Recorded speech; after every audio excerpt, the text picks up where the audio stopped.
Hey everybody, thanks for joining, welcome. Do me a favor, give me a thumbs up to make sure that you can hear me okay, see me okay, and we'll get this thing going.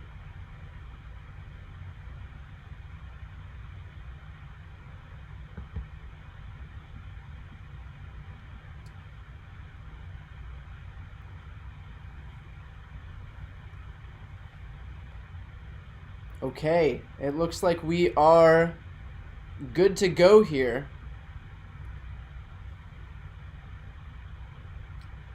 All right. I love that people know as soon as they see me just to say we can see you, we can hear you. This is just my my anxieties, as always, presenting themselves. Okay, so we are here now for the third Republican debate. This is after, after the I guess generously put, the train wreck that was the first two. We are down to 5 candidates who are left off in this debate. So in tonight's debate, we'll be hearing from Ron DeSantis, the governor of Florida. We'll be hearing from Nikki Haley. We'll be hearing from Tim Scott, Vivek Ramaswamy, and Chris Christie. And I think the interesting thing to note in all of this is that none of these people are actually running to win. None of them are running a winning campaign. They are all, or just about all of them are vying to get second place, which, if you're vying for second place, that and $5 will get you a foot long at Subway. So I'm not really sure what the whole point of this exercise is. I think that time and time again, we are seeing that really ultimately these people aren't willing to do what they need to do to be able to defeat Donald Trump. And the ones who are saying what they need to say to be able to defeat Donald Trump are just getting excommunicated from the party and have no support from the other people on that stage. Like Chris Christie, for example, will say the things that he needs to say to actually try and defeat Donald Trump, but he's getting no support from anybody else in that party or on that stage, to the point where he just becomes a pariah in the Republican Party. And you would think that the other people would jump on this effort to attack Donald Trump, what with him being the only person standing between all of them and the presidency. And yet, per usual, we get these mealy-mouthed responses from these people, these very tepid attacks. I mean, my God, Ron DeSantis and his attacks on Donald Trump are as delicate as a springtime flower, but yet we're supposed to believe that he is actually out there running for the presidency. Thank you, by the way, for those who are contributing in the chat. So Peter Hamby had asked a question. Last time Trump won the debate without appearing, less saying a word about it. Is this a waste of time and money, or is this Trump's VP Idol Live? I think that's the thing. I mean, at this point, I feel like all of these people recognize that Donald Trump will be the nominee anyway. And so if they want to do, I mean, this offers them something of a platform to be able to actually, to be able to at least come forward and say, look, I'm making a name for myself. It's not going to be Donald Trump forever. Or, I mean, if Donald Trump had his way, it would be. But in theory, the guy is almost 80 years old and he's facing 91 criminal charges. So I think I feel pretty comfortable in saying that it's not going to be Donald Trump forever. And at some point, somebody has to be lined up to be the heir apparent in the Republican Party. There is no bench, what with Donald Trump just constantly sucking up all of the oxygen in the room. And so at least this offers them some stage, literally and figuratively, to be able to come forward and introduce themselves to the Republican electorate. What they're not realizing is that by virtue of doing that, it does give Donald Trump a platform to attack them. So like Ron DeSantis was the darling of the Republican Party until Trump dug his claws into Ron DeSantis and turned him into a pariah in the Republican Party. And he has very little support considering Donald Trump has had his way with him for so long. And all of the Trump supporters are decidedly unhappy with Ron DeSantis. But regardless, I think the more important thing, and they have to do something, right, to give themselves some plausible deniability here that they're actually running for president and to keep the donor dollars actually coming in. So they'll take their little swipes and do their little attacks because they need to just do something to show the donors that they're giving it the old college try. But at the end of the day, really what this is to Peter Hamby's point, is just VP Idle Live. And so this is their opportunity ahead of 2028 to at least get themselves some press, some PR ahead of the next nominating process, which will actually give Donald Trump the opportunity to step aside and let somebody else work their way through. And again, I don't even know if that's true, because who knows what Donald Trump is going to do. Maybe he maybe he loses the 2024 election, declares victory anyway, and then immediately starts on his campaign for 2028. I mean, we're in a doom loop anyway, so at this point I think we just assume that whatever bad things could happen are inevitably going to happen. I think something also worth noting is that this entire debate is happening on the backdrop of yet another election where Democrats vastly overperformed expectations. And so we're looking at the 2018 midterms, where Democrats had the biggest House margin of a midterm cycle in modern American history. The 2020 election cycle, where not only did Donald Trump himself lose by 7 million votes, but also lost both chambers of Congress. Then the 2022 election cycle, which was supposed to be this big red wave year, and instead of a red wave, Republicans got a majority of all of 5 seats in the House and still didn't manage to win the Senate. Then we have this year, 2023, this off-year election cycle, where again, pundits were talking about the prospect of Democrats losing New Jersey, the New Jersey legislature. That's how doom and gloom it was from the mainstream media. And yet, and we'll get to that in a moment, but it was doom and gloom from everybody saying that, Republicans finally were going to have their overperformance that we've been waiting for. Glenn Youngkin was going to cruise to victory in Virginia and then basically use that as a launching pad for his own presidential ambitions. Instead, what we had were Democrats winning both ballot measures in Ohio, Democrats winning the governor's seat in deep red Kentucky, Democrats not only failing to give Glenn Youngkin his trifecta in Virginia, but Democrats flipping both chambers of the state legislature in Virginia, both the state Senate and the House of Delegates. We had Democrats competitive in the Mississippi governor's race. I mean, my God, if that's not a testament to the fact that Democrats vastly overperformed and Republicans completely shit the bed on this one, I don't know what is. And so now these people are going to come on stage, all of these Trump lights are going to come on stage espousing the exact same Trumpism that just lost Republicans their God knows how many in a row election cycle just yesterday. And so that's the irony of all of this. They've spent so much time pretending to be Donald Trump and just doing the Donald Trump light thing because God forbid they do anything to piss him off or push themselves or push Donald Trump's base away. And so this whole time they're doing the whole Trump shtick, and the Trump shtick just lost them the third, fourth major election cycle in a row. Again, 2018, 2020, 2022, and we have these off-year cycle elections, 2023.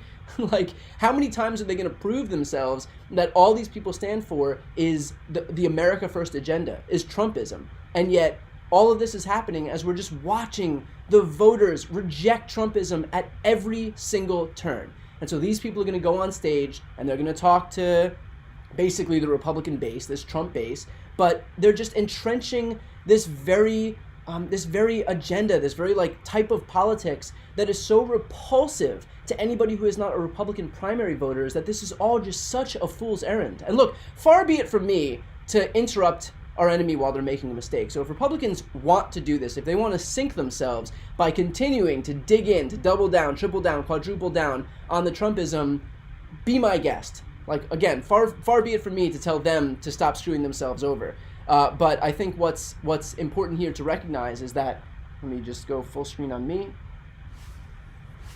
And we'll go, actually, let's pull up this.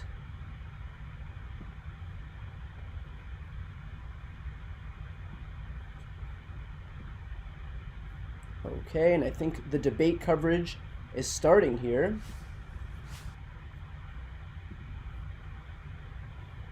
So I'll keep that muted for, actually, not going to mute it at all. I'm going to turn the sound up right now. Action-packed tonight here at the Adrian Arsh Center for the Performing Arts in Miami. We've got a lot to see, what am I talking about? We are an hour out. What am I talking about? We are an hour out until the debate actually begins here. And so this is NBC's pre-show coverage.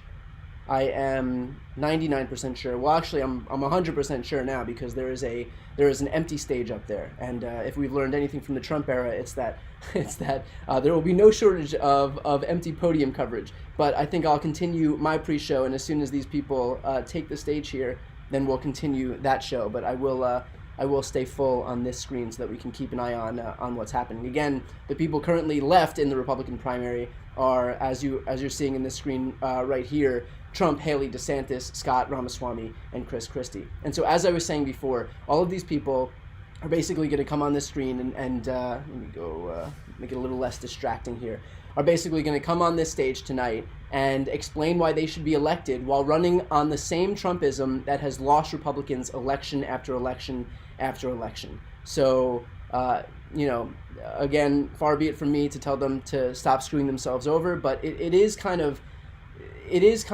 a weird conundrum that they've built for themselves, because the Republican Party basically put all their eggs in the basket that was Donald Trump in 2016 and made sure that their litmus test was Trumpism.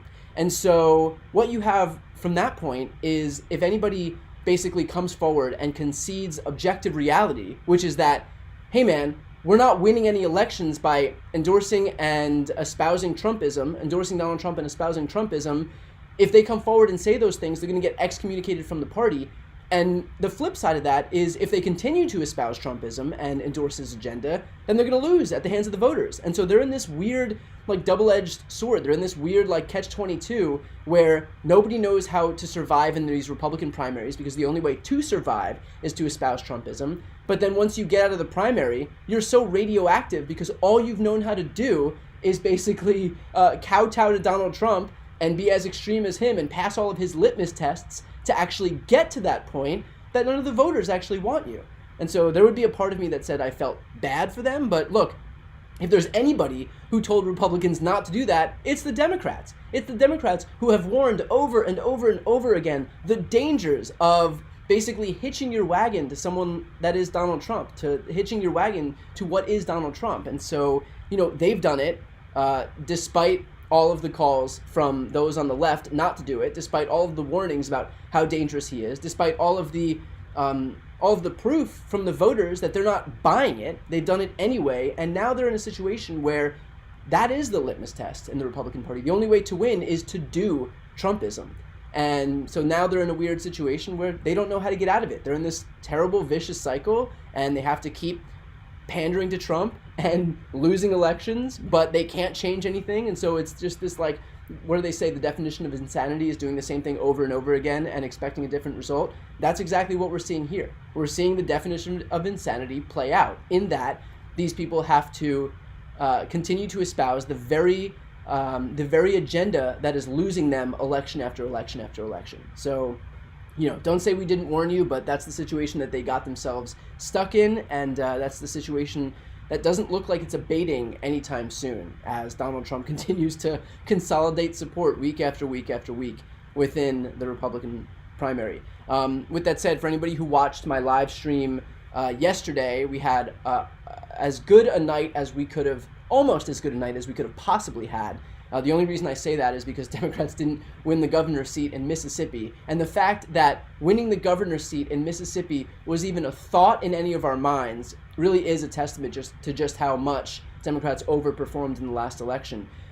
So Democrats, again, were able to secure victory on 2 ballot initiatives in Ohio. One was to enshrine abortion rights in the Ohio state constitution. The other is to legalize recreational marijuana in that state.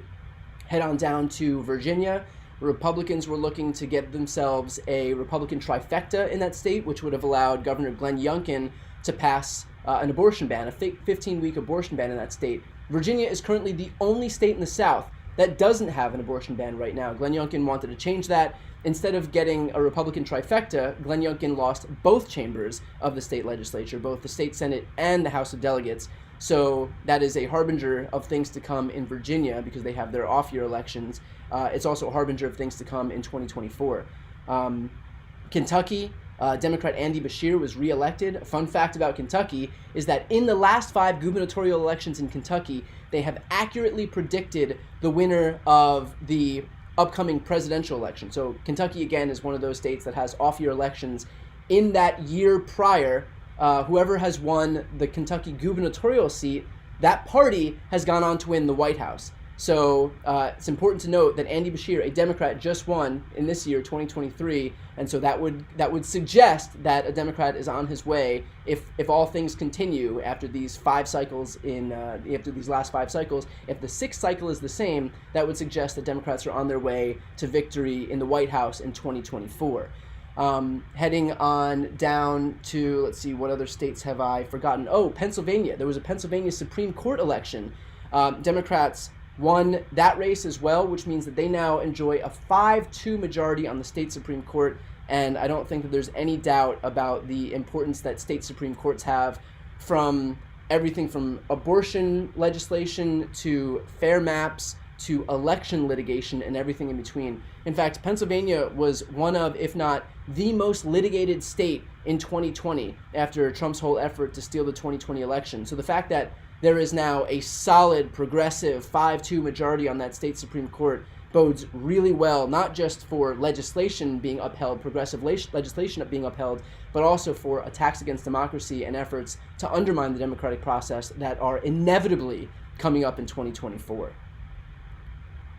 So overall, a great night. I don't think that it could have gone much better for Democrats, and it gives us a lot of momentum as we head into 2024. And I think that's especially important because I know, and this is what I was alluding to before, I know that the media would love nothing more than to be able to both sides the political parties in disarray talking points. So right now it's been so long of Republicans being in disarray, of Republicans dealing with problems related to Donald Trump's litigation, Republican issues with losing elections, Republican issues with losing independence and suburban women thanks to their abortion stance, with Republicans being extreme on every issue you could possibly imagine. It's been so many years of basically bad news for Republicans that the media was frothing at the mouth to be able to both sides of this issue, and they wanted nothing more than to be able to point to Democrats and say, look, there's drama happening on the left. Finally, we've been waiting so long for drama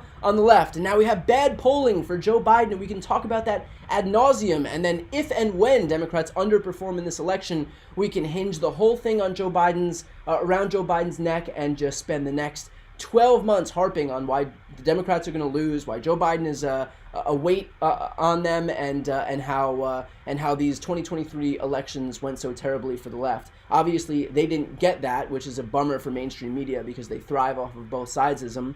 But I think what's important to recognize is that when voters go out, they can both acknowledge that Joe Biden is old, and I don't think there's anybody who doesn't acknowledge that Joe Biden is old, and also that these elections don't happen in a vacuum.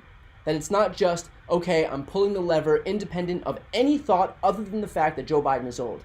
It is, in actuality, yes, Joe Biden is old, but that does not that doesn't overtake the importance of the fact that his opponent, Donald Trump, is an anti-democratic criminal who is currently a defendant in 4 different trials, contending with 91 criminal charges in 4 different jurisdictions, whose last major act in office was to incite an insurrection against our own government.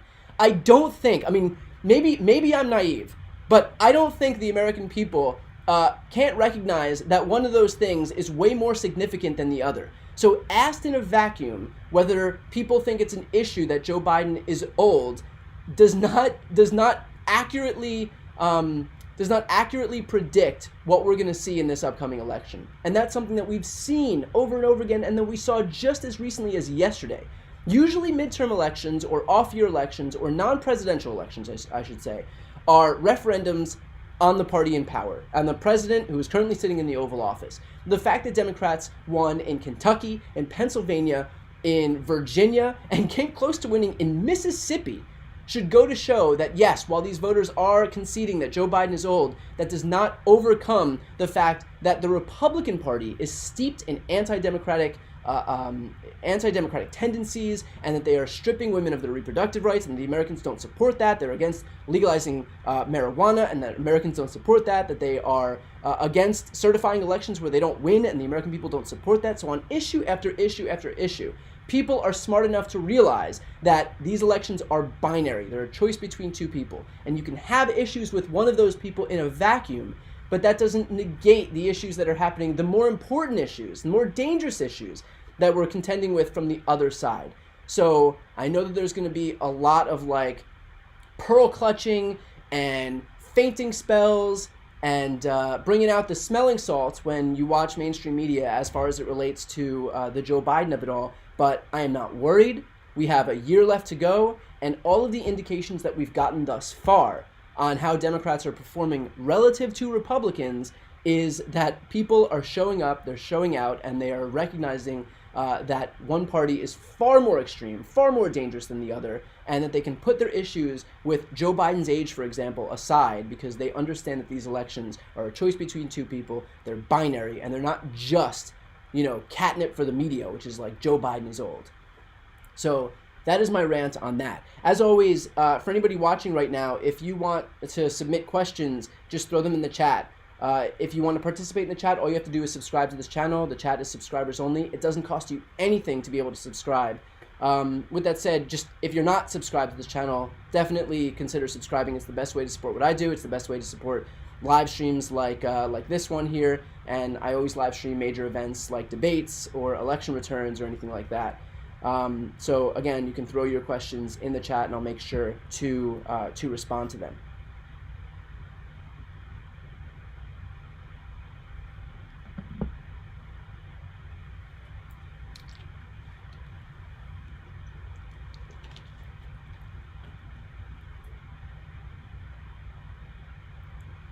For those just joining right now, we are about 45 minutes away from this debate starting, and this debate is going to feature 5 people in the Republican primary. Obviously, Donald Trump will not be one of them, but it will feature Ron DeSantis, Chris Christie, Nikki Haley, Vivek Ramaswamy, and Tim Scott. Frankly, I don't know what most of them, if not all of them, are still doing there. None of these people are really presenting much of a battle for Donald Trump. Chris Christie is consolidating that very narrow path of support in the Never Trump category of the Republican Party, which is maybe 20%, which isn't going to get you close to anything, at least anything close to what you need to actually win any of these states. I mean, these people really are, at the end of the day, playing for second place. Vivek Ramaswamy is just basically espousing the exact same Trumpism as Donald Trump himself. I can't imagine anybody would look at Vivek doing his Donald Trump cover band impression and think, oh yeah, I'm going to opt for the cover band when the real thing is right there. I mean, that's the issue with not differentiating yourself one bit from Donald Trump. I get that it probably feels good in a Republican primary to do Donald Trump to a base of people who very much want Donald Trump. It's got to feel good when he's getting all that applause and he's getting popular with people who then will turn around and not vote for him because the real thing is right there. And again, maybe he's setting himself up for some political career in the future. Maybe he's just got so much money that it doesn't really matter, might as well burn it on something, and just getting more popular, raising his speaker fees might be exactly that. I'm not sure, but in any case, he is very clearly not playing to win, because I think if he was playing to win, he would at least try to differentiate himself from the one guy who's standing between himself and the presidency, and that is, of course, Donald Trump.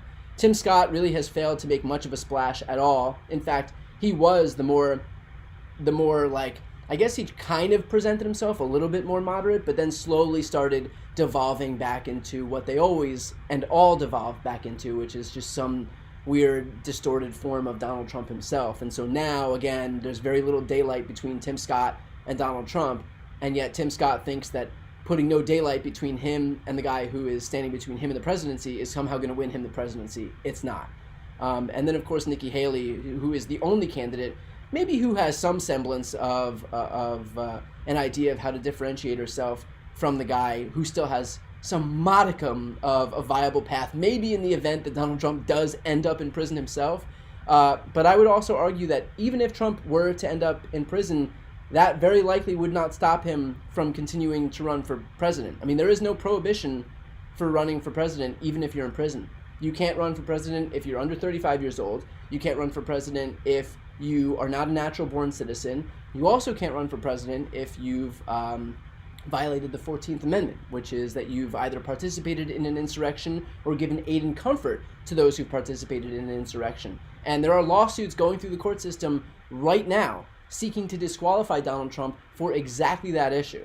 So in Colorado, we've seen a lawsuit, and I believe there's one happening in Florida as well. Eventually, these lawsuits are kind of going to converge, and it's going to be up to the federal court system all the way up to the Supreme Court to make some final ruling, because we're not just going to have disparate rulings in different state courts that determine one thing or the other. It's going to be up to the Supreme Court. It's going to hop from the state court system to the federal court system, and there they'll make a determination whether or not Donald Trump is deemed ineligible. And this has to happen quickly, by the way, because these states need time to be able to print their ballots and to get them out to people and to get their early ballots out to people who want to vote. And so if there's still a question as to whether or not Donald Trump is even on the ballot, that's an issue that has to be litigated pretty quickly. And so these things are happening in the court system right now. I presume that we may see some type of resolution as early as December. So that would be next month that we'll have some resolution on the issue of whether or not Donald Trump is disqualified based on the 14th Amendment. So we'll see what happens on that point. But all of which is to say, there doesn't seem to be any other prohibition for Donald Trump. And if he is found guilty in one of these cases, which will most likely be the soonest being the Washington, D.C. case, which is beginning in March of 2024, then, he can be sentenced, maybe end up in prison, and will very likely run from prison. I mean, I don't know, unless his base of support completely collapses. All of this is unprecedented. So if anybody comes to you and says that they know what's going to happen in this scenario, they're lying to you, because we've never dealt with anything like this. But it will be interesting to see what happens, especially in the coming months, because Donald Trump is facing some serious legal challenges, especially in this first case to start up, and that is the one in Washington, D.C. regarding his efforts to undermine the 2020 election. And there will be a resolution before the 2024 election actually happens. So if he's sentenced and convicted, he may very well be in jail, in prison, by the time the 2024 election actually rolls around. So if you want to follow on top of this stuff, please make sure to subscribe to this channel. I also do a legal show with Glenn Kirshner, who's a 30-year former federal prosecutor. We do episodes 4 or 5 days a week to discuss these cases these cases and these trials as they continue to make their way through the court system. Right now, we're discussing the New York Attorney General case, where Donald Trump is contending with a $250 million lawsuit, and basically very likely the end of his ability to do any business in the state of New York. So we're covering that right now. So again, if you're not yet subscribed to this channel, please make sure to subscribe. Okay, I told you to submit your questions to the chat if you have any, and then I've spent this entire time ranting and raving. So now I will go back to the chat and answer your questions. If you can tag me in your questions, it's easier for me to see. Can I give a reason why all the cases will converge? And so that's a reference to the insurrection cases. It's because whether or not Donald Trump runs for president is ultimately a federal issue. So they're starting off in state cases right now. So there's, like I said, a case in Colorado. There's going to be cases in Florida. Basically, there's going to be a lot of lawsuits popping up where if Republican secretaries of state, for example, put Donald Trump on the ballot, then people are going to sue to get him off the ballot. On the flip side, if Democratic secretaries of state refuse to put him on the ballot because they say he's disqualified under the 14th Amendment, then Republicans will sue to get him on the ballot. And so there's going to be a bunch of disparate cases in different state courts. Eventually, they'll hop over to the federal system because the issue of whether or not somebody can run for president ultimately, at the end of the day, does become a federal issue. So there is standing for the federal court system to take this issue over, and ultimately it is going to be the U.S. Supreme Court that's going to have to rule one way or the other, and then the different states can take their cues from the Supreme Court, because you're not going to have, okay, the court system in Colorado says he's not, but then the court system in Florida says he is, and so then I mean that would just be too confusing, and it's not like an appropriate way to adjudicate any of these issues, and so it would hop over. Certain cases that start in federal court do have the ability to hop over to the federal court system.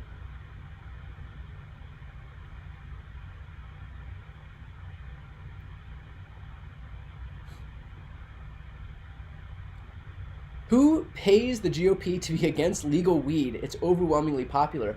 I don't know that it's a matter of, I don't think you have to pay the Republican Party to be against something that a majority of Americans support. That's basically all of their positions. If you look at their position on abortion, it's something that more than 75% of Americans support, and yet the Republicans take the opposite position. So there's that. There's on gun rights, on universal background checks. Universal background checks has like 90% support across the country. Republicans are against it. So you don't have to necessarily pay them. It's like they try to find minoritarian positions that just run completely counter to what the vast majority of Americans want, and then place themselves in that camp. And instead of, I don't know, instead of just figuring out, okay, we're trying to win over voters so that we can remain a viable party in the future, they just opt not to, and instead double down on the voter suppression and election denialism. So they are so adverse to this idea of maybe opening up their ranks or trying to land on policy positions that are more popular, that instead they're just kind of condemning themselves to supporting positions that are so aggressively unpopular, and then just rigging the rules of the game when it actually comes time to elect somebody. So where am I currently? I'm actually currently in DC, and that's because I have a big interview coming up. So if you want to see who that interview's with, and I'm not going to say who it's with right now on the off chance that it gets canceled, because it's happened before. But I did travel to DC. I've only done a few interviews in person, so that should give you a testament to the importance of this one. So if you want to check out that interview, here's my shameless plug. Make sure to subscribe to my channel. It's coming out in just a couple of days.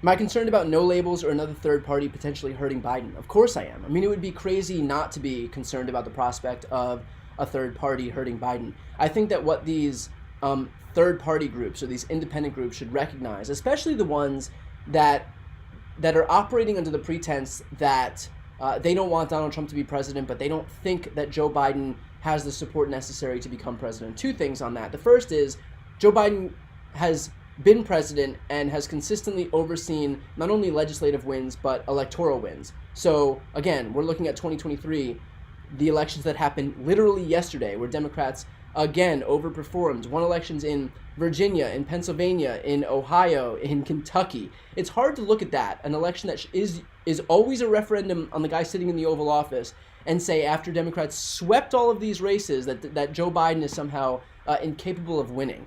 So that's the first thing. The second thing is that, I mean, it's just false on its face, right? A lot of this polling shows that if third-party candidates come forward, that they kind of give a permission structure for these Republicans who don't want to hold their nose and vote for Trump to at least vote for somebody else. And right now, that person, with absent somebody else, absent some RFK Jr., Cornel West, or whoever it is, absent somebody else, that person is Joe Biden. If somebody is not happy with Donald Trump, they don't have a permission structure when it's just between two people to vote for some third person. It's Joe Biden. That is their permission structure to not vote for Donald Trump. But when you give them a third person, that does give them that permission structure. And this way they can say, look, I'm not a Democrat. I don't want to support the Democrats, but I didn't want to vote for Donald Trump, so instead I'll vote for somebody else. And so they vote for somebody else, and that vote would have otherwise been for Joe Biden, because if they absolutely can't stomach voting for Trump, and Joe Biden's the only other person on the ballot, and I feel like I'm explaining this to you, and everybody watching right now understands it. The people who don't understand it are these candidates who are happy to just collect money. They're strategists who are happy to collect money, and just who just like view themselves with this God complex, like the Dean Phillips of the world. Who is Dean Phillips? He's voted with Joe Biden 100% of the time. So he's not offering a different policy platform from Joe Biden. He's just coming forward and saying like, look, I'm exactly the same as him legislatively. I have no way to actually differentiate myself from that guy, and yet I think you should vote for me for president of the United States, and I'm not going to really give any other reason why other than I was born earlier. And like, that ain't it. That's not going to give anybody, that's not like a viable opportunity, but it's allowing him to raise his profile, raise some money, and Steve Schmidt, who is his advisor, to also make a pretty penny while doing it. So a lot of this does come down to money and ego. If Trump distances himself from abortion or says he'll leave it to the states, could that hurt the Democrats' advantage right now? I mean, he can try to distance himself, and he absolutely will. Like, make no doubt about it. Donald Trump, as soon as we get to the general election, he will pivot as shamelessly as you could possibly imagine and suggest that, oh, he's actually a moderate when it comes to abortion. And so that's the importance of making sure that with all these quotes and rallies that he's doing right now, where he's coming out and saying, I'm the reason that Roe was overturned, that we make sure we air them on a relentless loop, that we make sure we remind people. Because remember, most people who are going to vote in 2024 are not paying attention right now. And they won't be for 10 months. And so we can just assume wrongly that everyone's going to remember what Donald Trump said as far as appointing the 3 Supreme Court justices who then overturned Roe, because we've seen it. But I think there's a lot of importance in continuing to air these ads, continuing to share this stuff, continuing to share these quotes, and because while it may be the 10th time that we've all seen it, it's maybe the first time that somebody else has seen it. And I guarantee you that it will be the first time that most people see it as we get closer toward September or October of 2024. So it might be annoying when you hear the repetition, but I would actually argue that if you hear us repeating, if you hear me or anybody else repeating these ideas about what Donald Trump said with regards to taking credit for abortion being, for Roe being overturned, if you hear that stuff being repeated, don't be annoyed that you're hearing it for the 10th time or the 50th time or the 100th time. Be happy that Democrats are finally understanding the importance of repetition, because Republicans do it. And if I say build the wall, everybody knows what we're talking about. If I say make America great again, everybody knows what you're talking about. If I say lock her up, everybody knows what you're talking about, because they understand that if you are trying to do, if you're trying to brand something, that repeating it is going to help them. And they do that over and over and over again. And I know it's crazy for most people to hear that, because it's like, how can you repeat the same thing over and over and over again and not feel like you're treating your supporters like they're dumb? But in actuality, it is a great marketing tool, and also it shows that, like, even if you've heard something 1,000 times, it may be the first time that somebody else has heard it. And this way, everybody gets to hear it. And for the people who've heard it 1,000 times, it sticks. And for the people who've heard it for the first time, now they know it. So it is important to recognize, like, the importance of repetition. I personally will make sure to repeat this stuff ad nauseum. I apologize for the people who've heard it 100 times, but again, we should be glad that Democrats are finally understanding the importance of repetition.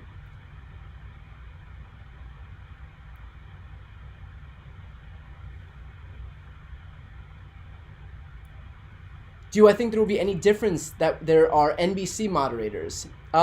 I think that maybe we'll see some of these candidates being held to account a little bit more. I think that'll be kind of an interesting tell.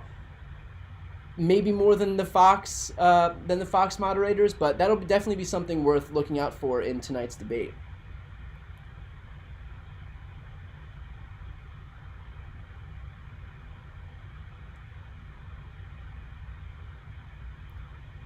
How will the ruling in Minnesota impact the eligibility cases moving forward? I haven't had a chance to look into the Minnesota ruling, so stand by on that, put a pin in that, and I'll get back to you on the Minnesota of it all.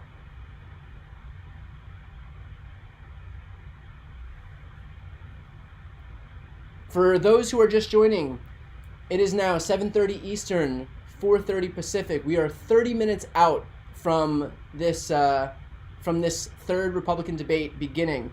So if you're just tuning in, this debate is just between 5 people. Donald Trump will not be there, but it will be Ron DeSantis, Chris Christie, Nikki Haley, Vivek Ramaswamy, and Tim Scott.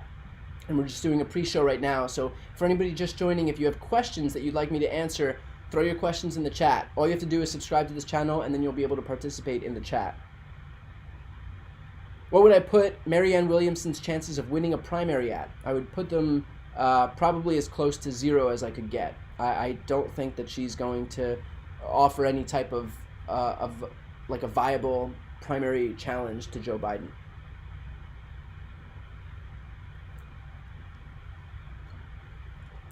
Do I think that Donald Trump's Georgia trial will take place before the election?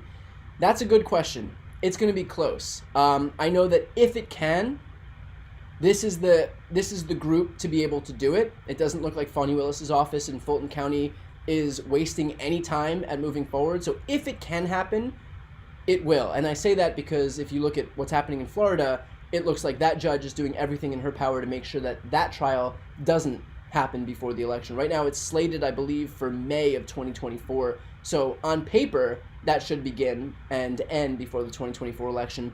But we've had a lot of indications and a lot of signaling from Judge Aileen Cannon, who, by the way, has already interfered in the case on Trump's behalf and was admonished by an appeals court that was just above her federal court. But I think that there is a good chance that we will not see that case go to trial. What also, I guess, remains to be seen is when the next batch of defendants is brought forward in Fulton County. So right now, that first batch was supposed to be Sidney Powell and Kenneth Chesebro.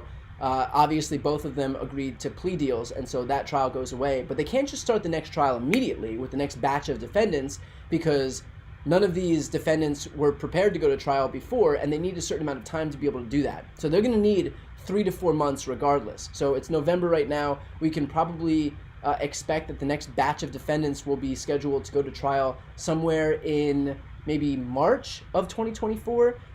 Whether Donald Trump is part of that batch will not only depend on what prosecutors want to do and how many more plea deals they take, but also the schedule for the other trials. So remember, the Washington, D.C. trial is happening in March. So that means he won't be available for both the Washington, D.C. prosecution in federal court and also the state prosecution in Fulton County, Georgia. So there's scheduling conflicts. There's whether or not other co-defendants are going to flip. Right now, we've had a number of co-defendants, Kenneth Chesebro, Scott Hall, Kenneth Chesebro, Sidney Powell, and I'm going to beat myself up for not remembering this last name because I've covered it ad nauseum, and I'm sure that people will throw it into the chat. But there has been 4 flips in that trial so far. Man, I'm not gonna forgive myself for not knowing, for not remembering this last flip against Donald Trump.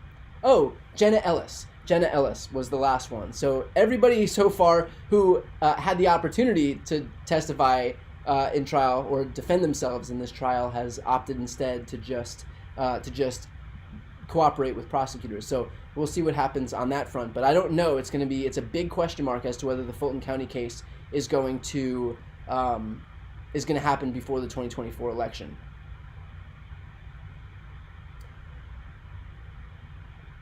If the House goes back to Democrats, what do you think their majority will look like in terms of numbers? I'm actually very bullish on the Democrats' numbers in the House for 2 reasons.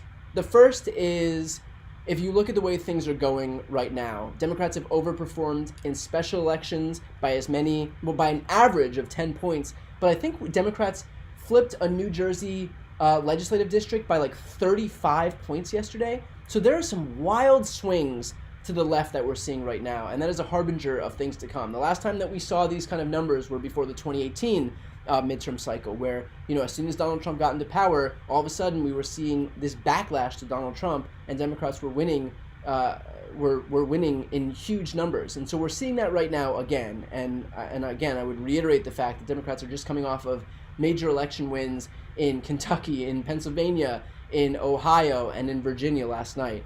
So that's one thing. I think just the environment, the political environment right now is there is a lot of momentum in Democrats' favor. But the second thing that I think is especially important to recognize is that there are a number of cases happening or going through the courts right now where Democrats, a lot of them led by Mark Elias, who is the top voting rights attorney in the country. I have a show with him on this channel called Democracy Watch where we've spoken about all of these cases. Democrats are litigating gerrymandered maps based on Section 2 of the Voting Rights Act or based on the 14th Amendment, racial gerrymandering claims, in states across the country. In Alabama, in Louisiana, in Georgia, in Texas, in Florida, in South Carolina, in Utah, and I'm sure I'm missing quite a few more. But a lot of these maps are going to be struck down, and we're going to see opportunity districts or black majority districts added where Republicans had gerrymandered these districts to their own benefit. And so already we've seen judges come forward and order new maps in Alabama, Georgia, and Louisiana. We're going to see this happen in Texas, where we can see as many as 3 to 5 seats based on Section 2 of the Voting Rights Act. And again, we have states that we're waiting to see litigation from in South Carolina and Utah, most likely in North Carolina, although this is brand new what's happening in North Carolina because they just redrew their maps. In New York, we're going to see new maps drawn, and we can see 4 to 6 new seats for Democrats. So just on redrawn gerrymandered maps alone, we can see as many as a dozen new seats for Democrats. And then you add in the fact that a third thing is that there are currently 18 Republicans sitting in Biden 1 districts right now. And by the way, every single one of those Republicans just voted for Mike Johnson to represent that party, to make him second in line to the presidency.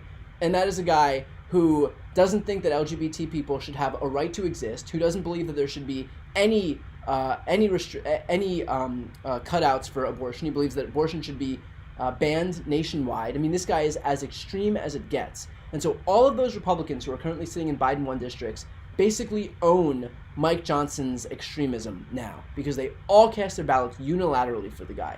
And so between those three things, between the political environment, between the fact that we have 18 Republicans currently sitting in Biden 1 districts, and between the fact that we have election lawsuits in as many, in like a dozen states right now that can impact over a dozen seats, all of that points to the fact that Democrats have a really good environment, at least in the House, heading into 2024. Obviously, the Senate is an entirely different story, and we have an uphill battle in the Senate because we're defending seats in red territory in Montana, in Ohio, in West Virginia, in Pennsylvania, in Arizona. I mean, our offensive opportunities are Texas and Florida, and that should give you an indication of just how rough that map is for Democrats, that our only opportunities to actually pick up seats are in 2 states that are not easy for Democrats to win statewide in, and haven't won statewide in quite a long time. So at least in the House, I do feel bullish about Democrats' opportunity to take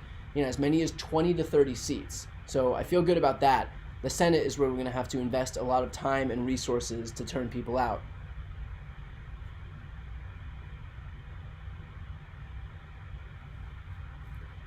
Newsom-Whitmer ticket, thoughts? So here's my thoughts on this.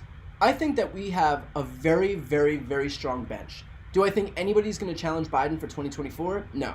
I think Biden has the incumbency advantage. He has the fact that he's passed a ton of major legislative accomplishments, and he has the fact that he keeps winning as president. So none of these people are going to challenge him. If they were going to, they'd have done it already.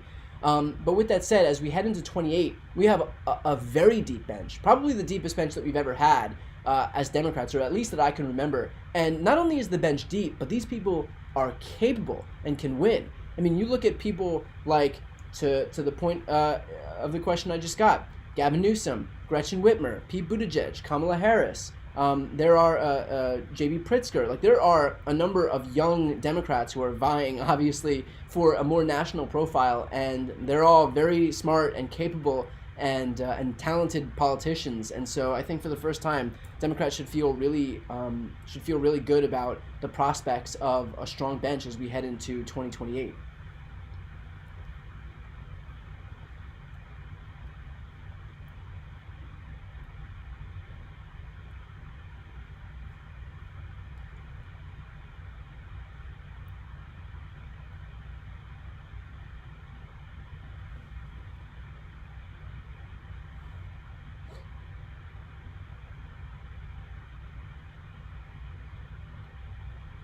Do I think there will be another Biden-Trump debate in the general election? I was just speaking about this today, actually. I don't know that there will be a Trump-Biden debate because I don't know that Donald Trump will be willing to take any debate that's not completely on his own terms. And I don't know that Joe Biden will want to do a debate with Trump knowing that he's not going to basically play by any of the rules. So I don't know. I mean, there's two sides to this coin. One is, and I've changed my opinion on this a little bit, which is there are a lot of people who say, don't platform Donald Trump. You don't want to give him the oxygen. But I think when people are able to recognize who Donald Trump is right now and remember who he is, because he's been been away from our TVs and news feeds for so long until recently, and it kind of gives us the opportunity to remember the lunacy that was his presidency. And so, whereas before I was like, look, I don't want to give this guy oxygen. Now, I do think that there is some benefit in making sure that people remember who he is, remember the chaos and the mayhem and the dysfunction, and there is a reason why he lost to Joe Biden by 7 million votes in 2020. And I think if you remind people and don't let them memory hole who Donald Trump was when he was president, just because a few years have gone by and we all have the collective memory of a goldfish, I think if you don't allow people to memory hole who he was, it reminds them of exactly why they turned out and voted for Democrats in such large numbers in these last few elections. And so I think that's important to keep on doing. So to that point, maybe that is a mark in Joe Biden's favor in terms of getting on stage and debating with Donald Trump. So I don't know. I don't know what's going to happen on that front. I don't know if Donald Trump would even want to, but I guess that remains to be seen. I mean, look, we have a debate tonight and Donald Trump isn't showing up, and he hasn't shown up to the other two either. So I'm not sure what's going to happen on that front, but I guess one step at a time.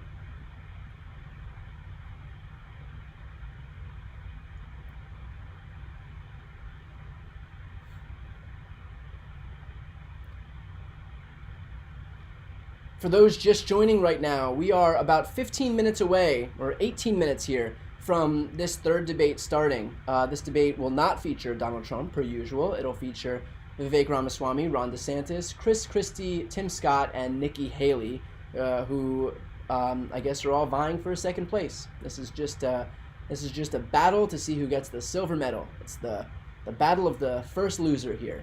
So no one really has been posing much of a challenge to Donald Trump in all of this time, and I don't presume that suddenly anything will change, especially since Trump is consolidating more and more support as this continues to progress. So yeah, I think that we will just see more mealy-mouthed quasi attacks on Donald Trump, maybe more likely is these people pivoting to attack Joe Biden, which kind of does seem kind of useless at the end of the day, because I don't really understand the point of attacking Joe Biden in a Republican primary debate when this will be the end of the road for you. I mean, you should want, if you're running for president, ostensibly, to actually get past the primary, but none of these people seem all that interested in doing that. And so instead, we're just in the midst of this doom loop where Republicans keep showing up on stage to vie for second place so that they can just lose, and that's it.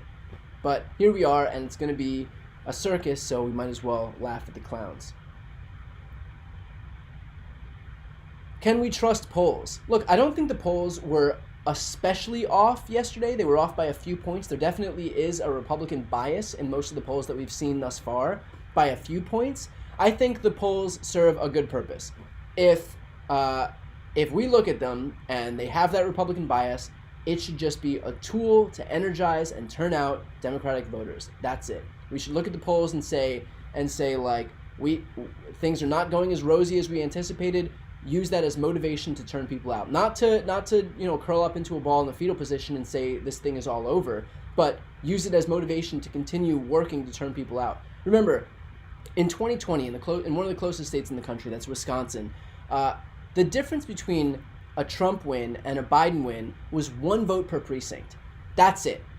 Had the Republicans been able to turn out 1 more voter per precinct in that state, Donald Trump would have won in Wisconsin and been one step closer, 1 step more validated in his efforts to overturn the 2020 election.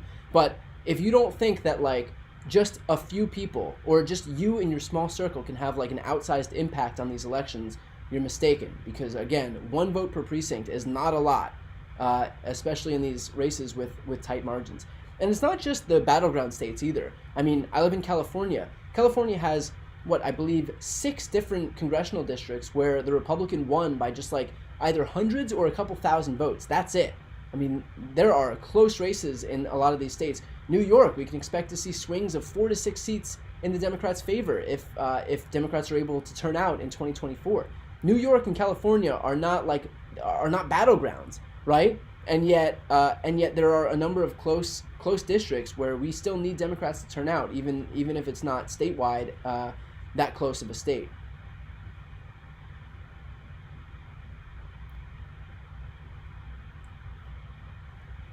Here's an interesting one. If Donald Trump is convicted, could the RNC take him off the ballot at the convention? I don't know the specific rules. I would presume that they couldn't take him off the ballot because, in theory, if he has those electors, then I'm not sure what the rules are in terms of electors having to vote for the people who they're pledged to in each state. But I don't know. I mean, we may very well confront this exact scenario where Donald Trump may be convicted. I mean, look, his Washington, D.C. trial, which is at the hands of Judge Chutkan, who is an Obama appointee, at the hands of a DOJ that has a very high conviction rate, like well over 95%, does not look good for him. And we all saw him commit his crimes out in the open. That's happening in March. And that trial should take, I don't know, 8 weeks maybe? 12 weeks? 6 weeks? We don't know yet. It depends how long it actually takes. But either way, it's going to end before the election in 24. And if he's sentenced and convicted, he may very well be in prison by the time the 2024 election rolls around. And for those who are asking, well, can he appeal? Yeah, of course he can appeal, and he will appeal. But appeals take months, and appeals take months, if not years. And so if he thinks, and you're not exempt from serving your time while you're pending appeal, you are in prison pending appeal, or wherever he's sentenced to. He may be sentenced to home detention. He may be, I don't know. I mean, like, I'm 10 steps ahead of the cart here, but it could be a dire situation. All of this is unprecedented. I don't know how the RNC would deal with it. I don't know how his voters would deal with it. I think I know how the general electorate would deal with it, which is that they probably wouldn't be very inclined to pull the lever in the voting booth for someone who is currently sitting in a prison cell, but I've been proven wrong before, and I've underestimated Donald Trump's potency with an electorate before, so we will see.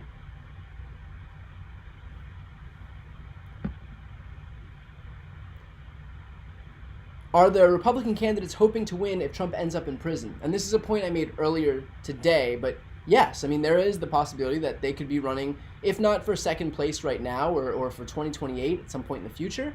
They could very well be running because they think that there is a strong possibility that Donald Trump does end up in prison. And if that's the case, and his support, if the bottom falls out in his support, well, then suddenly Republicans will need somebody if it becomes clear that Donald Trump can't be the guy. And if you have somebody who's just gone through an entire election cycle and who's gotten second place in Iowa and New Hampshire and South Carolina and all these states, then maybe they're a viable alternative. Maybe these people are just becoming like the break glass in the case of emergency candidate. Although I would argue that the prospects of Donald Trump getting convicted are a lot higher than break glass in the case of emergency. I think that there's a very good chance that Donald Trump will face some type of conviction in at least the Washington, D.C. trial alone. For those just joining right now, thank you for joining. We are about 10 minutes out from the third Republican debate beginning. Donald Trump will not be present at this debate. It'll be Vivek Ramaswamy, Nikki Haley, Tim Scott, Chris Christie, and Ron DeSantis. I'm answering questions right now that folks have. If you want to participate and throw a question in the chat, all you have to do is subscribe. Once you're subscribed, you can participate in the chat. It's also a great way to support this pre-show, these live streams, what I do, and to see the rest of my content. It does not cost anything, so if you're not yet subscribed, please consider subscribing to this channel. Again, we are about 10 minutes away from this debate actually beginning. This one's hosted by NBC, so two things on that. One, it'll probably be tougher questions from the moderators, and second is my channel won't be copyright struck. So that was a fun thing to deal with, because Fox decided to strike all of the progressive channels. Actually, I think all of the channels, even across the political spectrum, who used their feed from the last debate. So something commitment to an open democracy and all that, you know. Anyway, if you want to throw questions in the chat, go ahead, and I will do my best to answer them.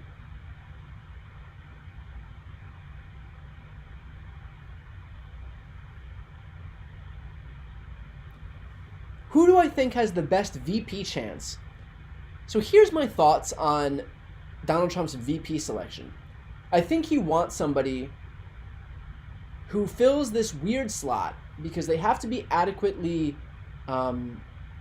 subservient to him, adequately loyal to him, let's say, but they also can't be a show stealer, because then the attention won't be on the person who wants all the attention, which is Donald Trump himself.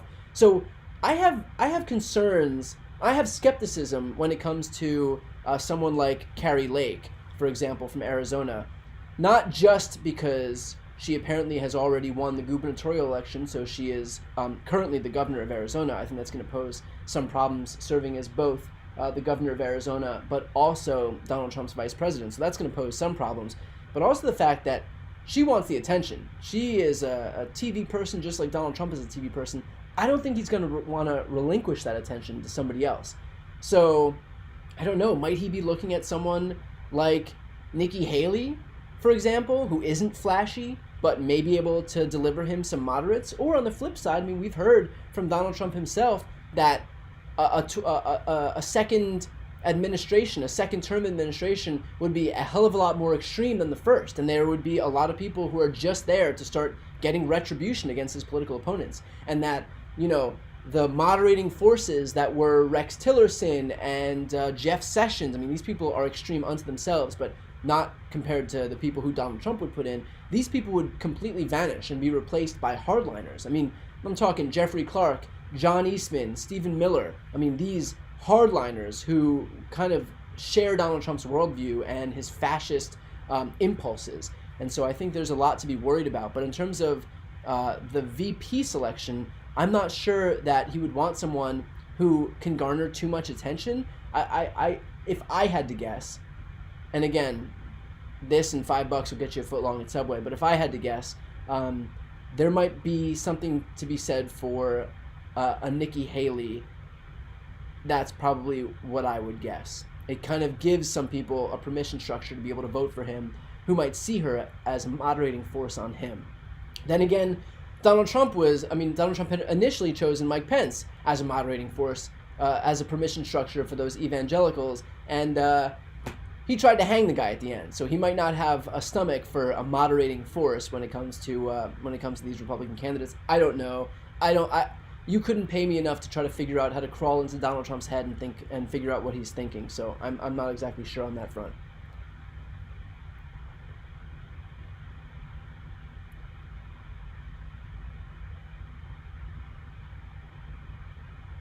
Are these candidates we're seeing today really the only alternatives to Trump that conservative Republican voters will have to choose from? In theory, I mean, there are still people running. There's Asa Hutchinson who's running, who hasn't garnered enough support to even be on the stage. I don't think he's going to pose any real challenge. I'm not sure. I mean, could Don Jr. just say, if at the convention it becomes a contested convention or something, and Don Jr. just say, throw my hat in the ring, or Marjorie Taylor Greene, or Kari Lake? Can they just do that? I don't know. In theory, that's what the primary process is going to show. And so I would imagine that these, well, I was going to say 5, but these 6 candidates, because it's including Donald Trump, will be the ones who actually make the ballots and go through this process. So I presume, yes, who we're seeing tonight are going to be the options in terms of who Republican voters are going to have to choose from. But at the end of the day, it's not really going to matter. It's going to be Donald Trump who they're going to choose. I mean, he's consolidating 50, 60% of the support. He's going to win every state with those numbers. The big question mark is going to be what happens with his prosecutions. What do I suspect is Christie's end goal for this run? He's smart enough to know being anti-Trump will ostracize him from the Republican politics and media. Yes, but Exactly. I think he is smart enough to know, and I think he's cashing out on that right now. Remember, Chris Christie is not in Republican politics, and he's not in Republican media. He is a contributor, I believe, for ABC News. So, and there's nothing that Democrats love more than a Republican, like some born-again Republican, coming out and saying, like, coming out and speaking out against Trump. I mean, look at the Lincoln Project, right? Democrats are basically falling over themselves to hand the keys to the kingdom to the Lincoln Project and the Chris Christies of the world. But, like, Chris Christie knows that. He knows that when he writes a book that the Donald Trump base is not going to be buying that book at his latest rally, that it's going to be libs who want to see that, like, somebody who was close to Donald Trump has turned away from him. That's why Michael Cohen does the same thing. Like, there are a lot of people who are in Trump's orbit who know that they're going to be excommunicated from the Republican Party. They're fine with it.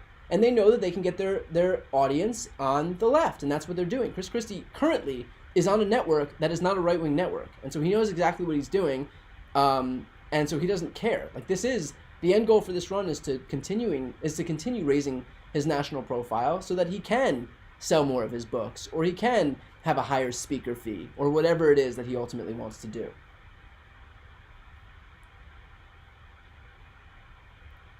Okay, looks like candidates are taking the stage.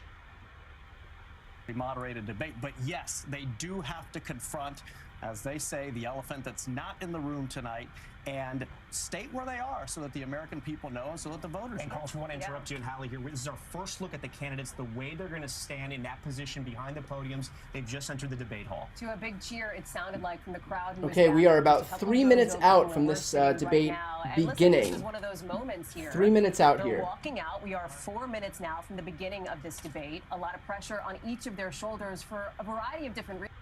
Okay, I'm gonna mute that feed for now while we get through this this final couple minutes, and I'll try to answer one more question. We have just a couple of minutes.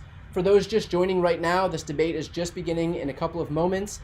If you're not yet subscribed and you want to support this live stream and this channel and these and this coverage right now, please make sure to subscribe. It does not cost you anything. I would definitely appreciate it, and you'll be able to follow along with subsequent live streams as I continue to host them. Have I picked my rules for our drinking game yet? Let's see. What are the words that we have to look out for tonight? It's probably going to be socialism is one of them. Open borders is another one of them. Unborn, the unborn is another one. So partial birth or partial birth abortion or post-birth abortion. That's the bonus one. So yeah, it's just it's a Mad Libs of what you would see in a Fox News comment section. Really is some depressing stuff. But then again, this is the doom loop we're stuck in right now. So it goes.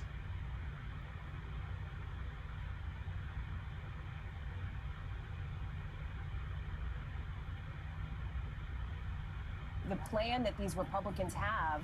Okay, we are 2 minutes out here.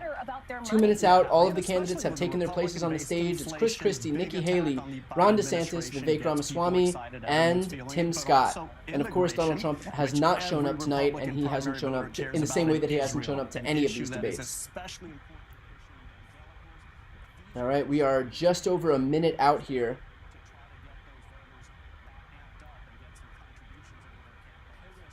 I mean, we're running out of time here. They did a super PAC did a series of ads focusing on the Trump indictments. It actually empowered them, they felt. They actually didn't run the ads because it was going to be counter. It backfired. Well, explain to me on the Republican side how that works. It's not just about Donald Trump. So many out there. Okay, we have just about a little over 1 minute to go.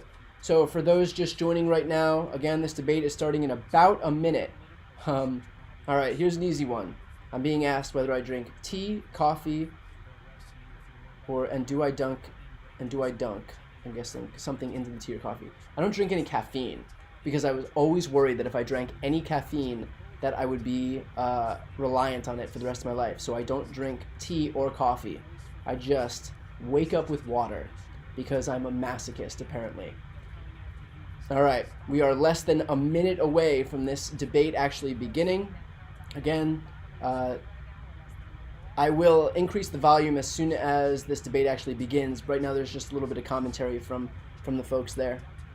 Presidential debate tonight from Miami. The second this thing is over, Tom and I are going to be back for the post-debate show here in the spin room, talking with candidates live, right. breaking down all the big I would just ask, for those who've watched this pre-show, we've been going for a little over an hour now. Oh, actually, we've been going for about, an hour and 15 minutes. If you've watched this pre-show and you've enjoyed my coverage, please consider subscribing to this channel. Again, it's completely free, does not cost you anything, but that's the best way to support what I do and to support these live streams. I definitely appreciate it. Again, just hit the subscribe button, and that way you can also participate in the chat on this stream. And here we go. Tonight, a critical test in the race for the White House. 5 Republicans battling to become their party's 2024 presidential nominee. The candidates ready to make their case on why they're prepared to be commander-in-chief amid 2 wars on the world stage, how they plan to tackle stubborn inflation, and how they can unite a deeply divided electorate. Who is best to take on President Biden? And can any of them first beat former President Trump, who's far ahead in the polls? The candidates are here. Florida Governor Ron DeSantis, former UN Ambassador Nikki Haley, entrepreneur Vivek Ramaswamy, former New Jersey Governor Chris Christie, and South Carolina Senator Tim Scott. From NBC News, the Republican presidential debate. Live from the Adrian Arsht Center in Miami, Florida.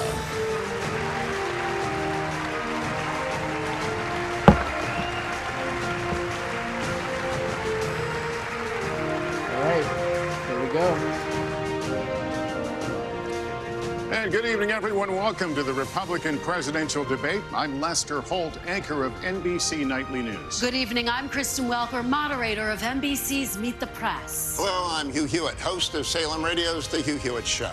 We are now just 68 days from the Iowa caucuses, when Republican primary voters will begin to determine their party's nominee for president. Tonight, we'll question 5 candidates seeking that nomination on how they're best prepared to be commander-in-chief. And, of course, how best to bring down prices impacting Americans across the country. We have 2 hours for a serious debate on the issues that matter most to Republican voters.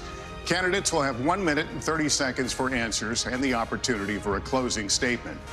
Follow-ups will be at the discretion of all of us at the table, the moderators. Invoking a candidate's name or policy does not necessarily mean the mentioned candidate is entitled to a response. We want to caution all the candidates not to interrupt or speak over your fellow debaters. If you talk over each other, the voters can't hear you. And given the critical issues we're facing specifically on the world stage, we want everyone to hear every word you have to say. Continued interruptions may result in loss of additional questions. And to our audience, please hold your applause so that the candidates can be heard. With that said, let's have a good debate. All right, our first question, the opening question, is one for all of you. Donald Trump is the first ex-president in more than 100 years to run for the White House again, and he remains popular among Republican primary voters as his legal challenges mount. Governor DeSantis, let me begin with you on this one. Speak to Republican voters who are supporting Donald Trump. Why should you and not him be the Republican nominee to face Joe Biden a year from now?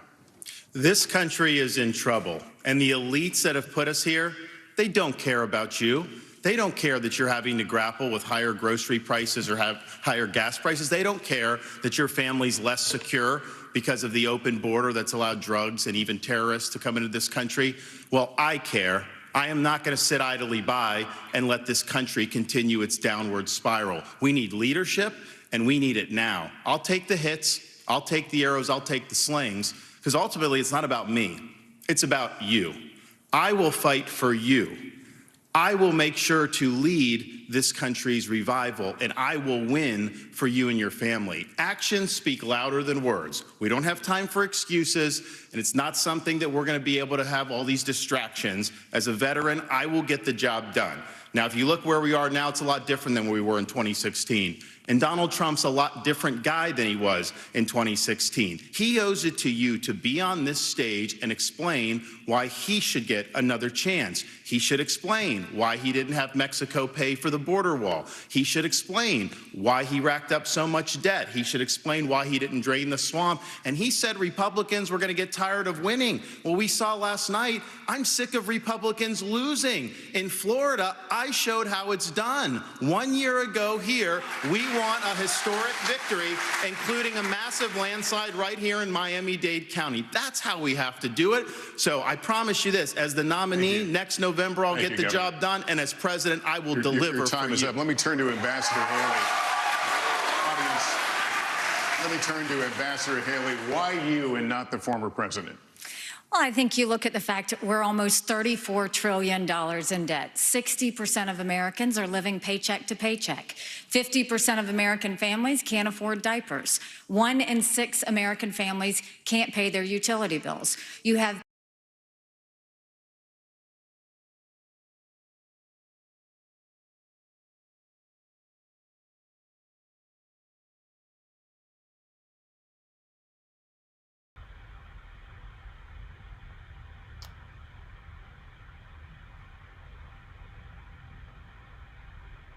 Let's see if this fact that he used to be right on Ukraine and foreign issues. Now he's getting weak in the knees and trying to be friendly again.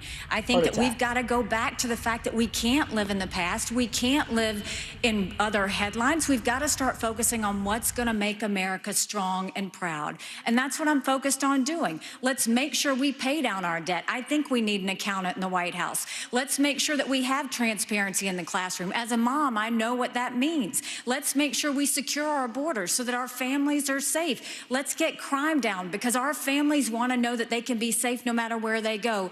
And as the wife of a combat veteran, I will tell you, a military needs to know we have our back, and we need to make sure that America is strong. Ambassador, thank you very much. And,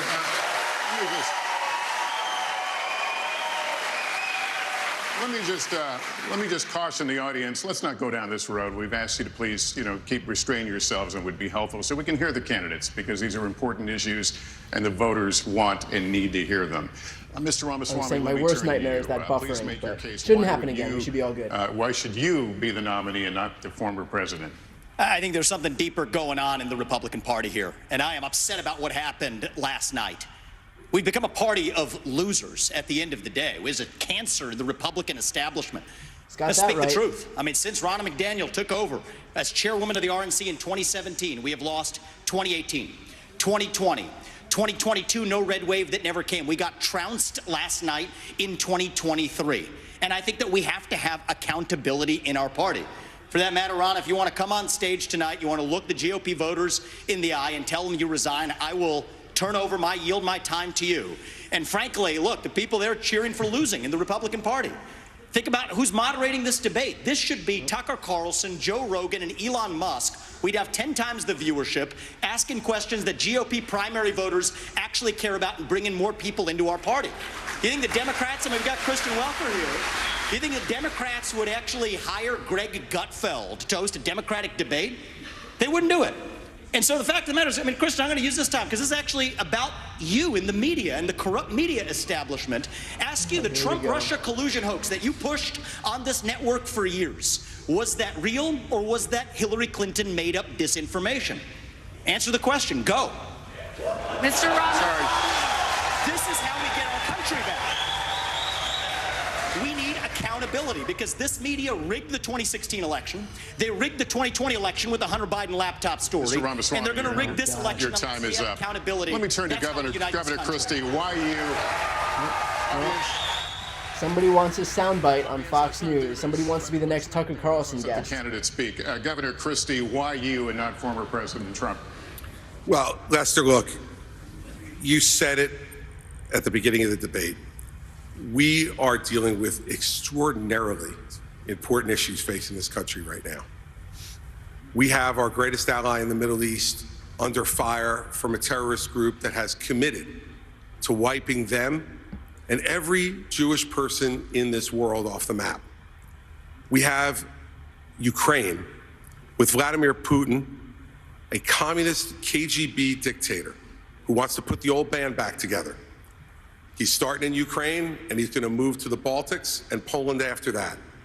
We have inflation in this country that is choking every American family that wants to try to rise up and give their children a better life. And tonight, we need to decide which president is going to be the one to tackle the big issues, who's going to make this country look once again, not just inward, but look outward at the world and say America is the country, the indispensable nation that makes this a safer world. And in a safer world, American innovation, American hard work has always been the thing that has driven our country to greater things. I'm going to be the president who will do those big things. We're not going to be small, and I'll say this about Donald Trump. Anybody who's going to be spending the next year and a half of their life focusing on keeping themselves out of jail and courtrooms cannot lead this party or this country, and it needs to be said plainly. Governor, thank you. Let me turn to Senator Scott. Senator Scott, you've said former President Trump can't win. Make your case to Republican voters. Well, certainly. What I would say without any question is that the truth of my life destroys the lies of the radical left. We need a president and a candidate who will actually help our base solidify and attract independent voters into our party. The great opportunity party. You can't say the phrase radical left and then attract moderate voters. Because we are working on a foundation based on faith. Our nation is facing some deep challenges. It is the loss of faith in this nation that is a part of the erosion that we're seeing every single day. It's restoring faith, restoring our Christian values that will help this nation once again become the city on the hill. When Ronald Reagan talked about the city on the hill, he was coming from Matthew 5. When President Lincoln talked about a house divided, that was Mark. Our founding documents speak to the importance of a faith foundation. You don't have to be a Christian for America to work for you, but America does not work without a faith-filled Judeo-Christian foundation.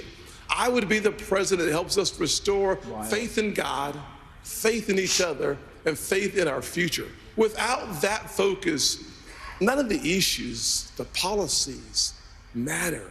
We have to get back to being a nation that is, in fact, the city on the hill, that believes in each other enough for us to fight for that future. Senator Scott, thank you. We're going to turn now to the challenges facing the next commander-in-chief. You'll all be fielding questions first from me and the Republican Jewish Coalition, and then from Kristen and Hugh.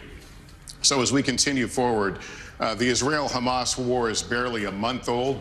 Tonight, Israeli troops are fighting inside Gaza City with over 200 hostages who remain captive there, and civilian casualties mount inside Gaza. As President of the United States, what would you be urging Israeli Prime Minister Benjamin Netanyahu to do at this moment? Governor DeSantis. I would be telling Bibi, finish the job once and for all with these butchers, Hamas. They're terrorists. They're massacring innocent people. They would wipe every Jew off the globe if they could. He cannot live with that threat right by his country. The Hamas should release every hostage, and they should unconditionally surrender. I'm sick of hearing the media, I'm sick of hearing other people blame Israel just for defending itself. We will stand with Israel in word and in deed, in public and in private. And I can tell you, as governor, I actually did something about it. Biden's neglect has been atrocious. We had Floridians that were over there after the attack. He left them stranded. They couldn't get flights out. So I scrambled resources in Florida. I sent planes over to Israel, and I brought back over 700 people to safety. There could have been more hostages had we not acted. And I'll tell you this, I met the first plane load when they came to Florida, and one of the mothers pointed to a 6-year-old daughter, and she said, my daughter had been saying the last 2 nights, Mommy, I don't want to hear any more bombs, no more rockets. I just want to get back to Florida.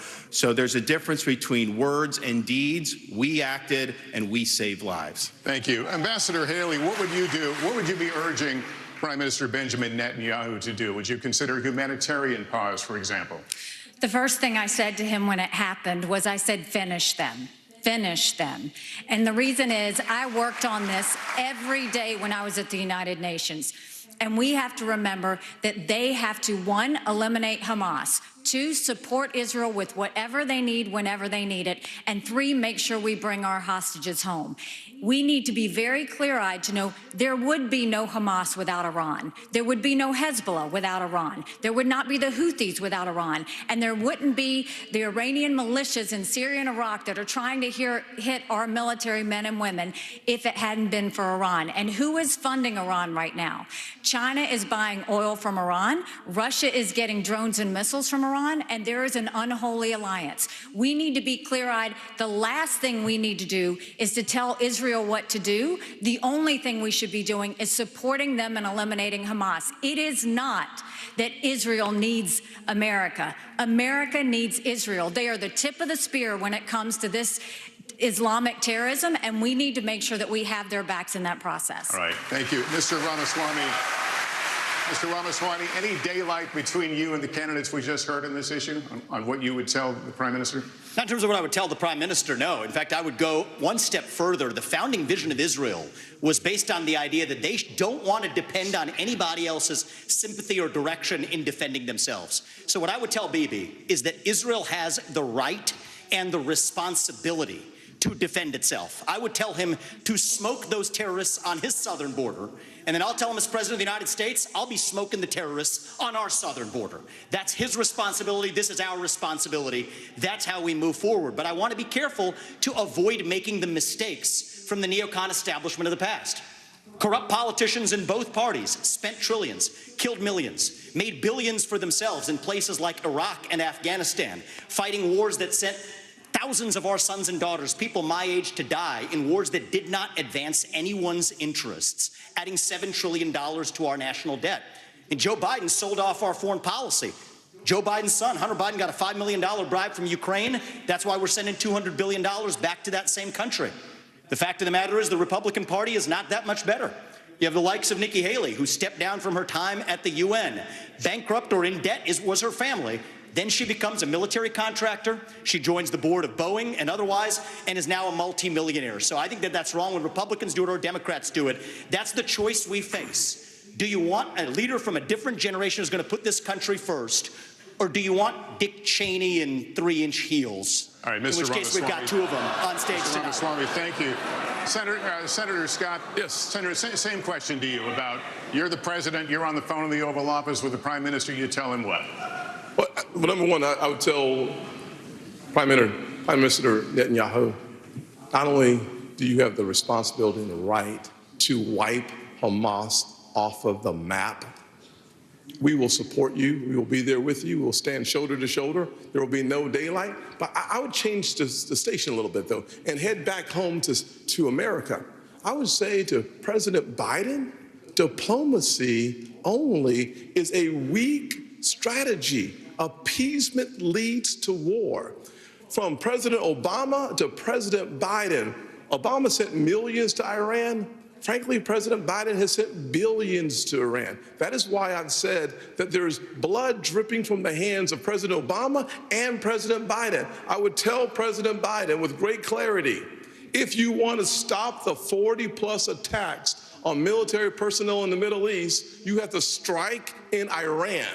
If you want to make a difference, you cannot just continue to have strikes in Syria on warehouses. You actually have to cut off the head of the snake, and the head of the snake is Iran and not simply their proxies. In order for us to have a powerful response from America, we have to be in a position of strength. As President of the United States, my foreign policy is simple. You cannot negotiate with evil. You have to destroy it. All right, Senator Scott, thank you. Governor Christie, I want to get you to weigh in here. Look, Lester, these problems are so big and serious that the first thing I would say to Prime Minister Netanyahu is pretty simple. America is here, no matter what it is you need at any time, to preserve the state of Israel. Remember that Hamas's main goal is to get rid of Israel, is to get Israel absolutely off the map. Now, there are 3 things I think I would say to him when he asked for advice. The first I would say is that it is absolutely your obligation to protect the territorial integrity of Israel.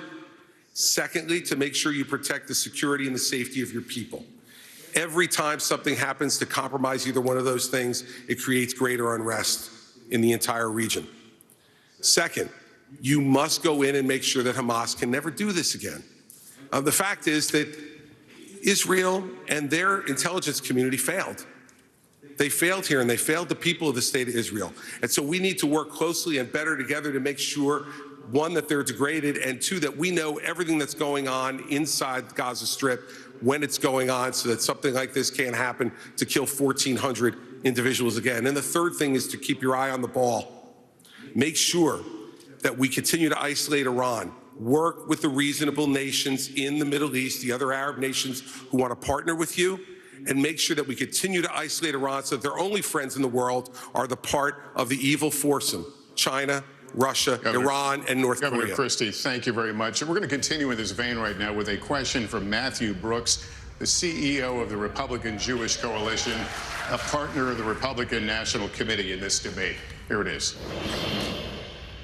Given attacks by Iranian-backed proxy groups on U.S. military bases in Syria and Iraq, attacks that have wounded approximately 24 of our U.S. servicemen, do you support the use of military force by the United States against Iran? Governor Haley, would you please answer that? Yes, I'd first like to say they're 5-inch heels, and I don't wear them unless you can run in them. We've got two of you on stage. The second thing that I will say is I wear heels. They're not for a fashion statement. They're for ammunition. What we need to be doing for Iraq and Syria is, first of all, the idea that our men and women could be targeted and that we've allowed almost 100 hits to happen under Biden's watch is unthinkable. We need to understand this is Iran giving the green light, telling them what to do, and we shouldn't be doing the tit for tat like what Joe Biden has done. We need to go and take out their infrastructure that they are using to make those strikes with so they can never do it again.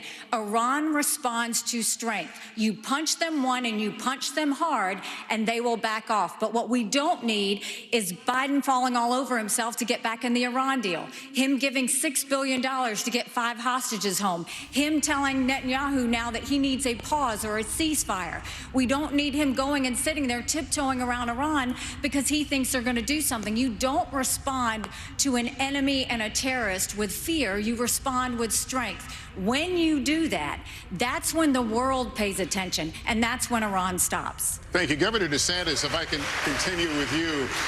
Just today, the U.S. launched another one of its limited airstrikes against targets in Syria, this time Iranian-linked facility. How far would you go militarily to hold Iran accountable? Well, first, Matt, thanks for your question, and I appreciate what you've done over the last month. I know it's been very difficult for the community, and appreciate you guys rallying together in difficult times. I actually served in Iraq back in the day, and we had al-Qaeda in Iraq. You had Shia militias that were funded by Iran that were killing hundreds and hundreds of U.S. troops.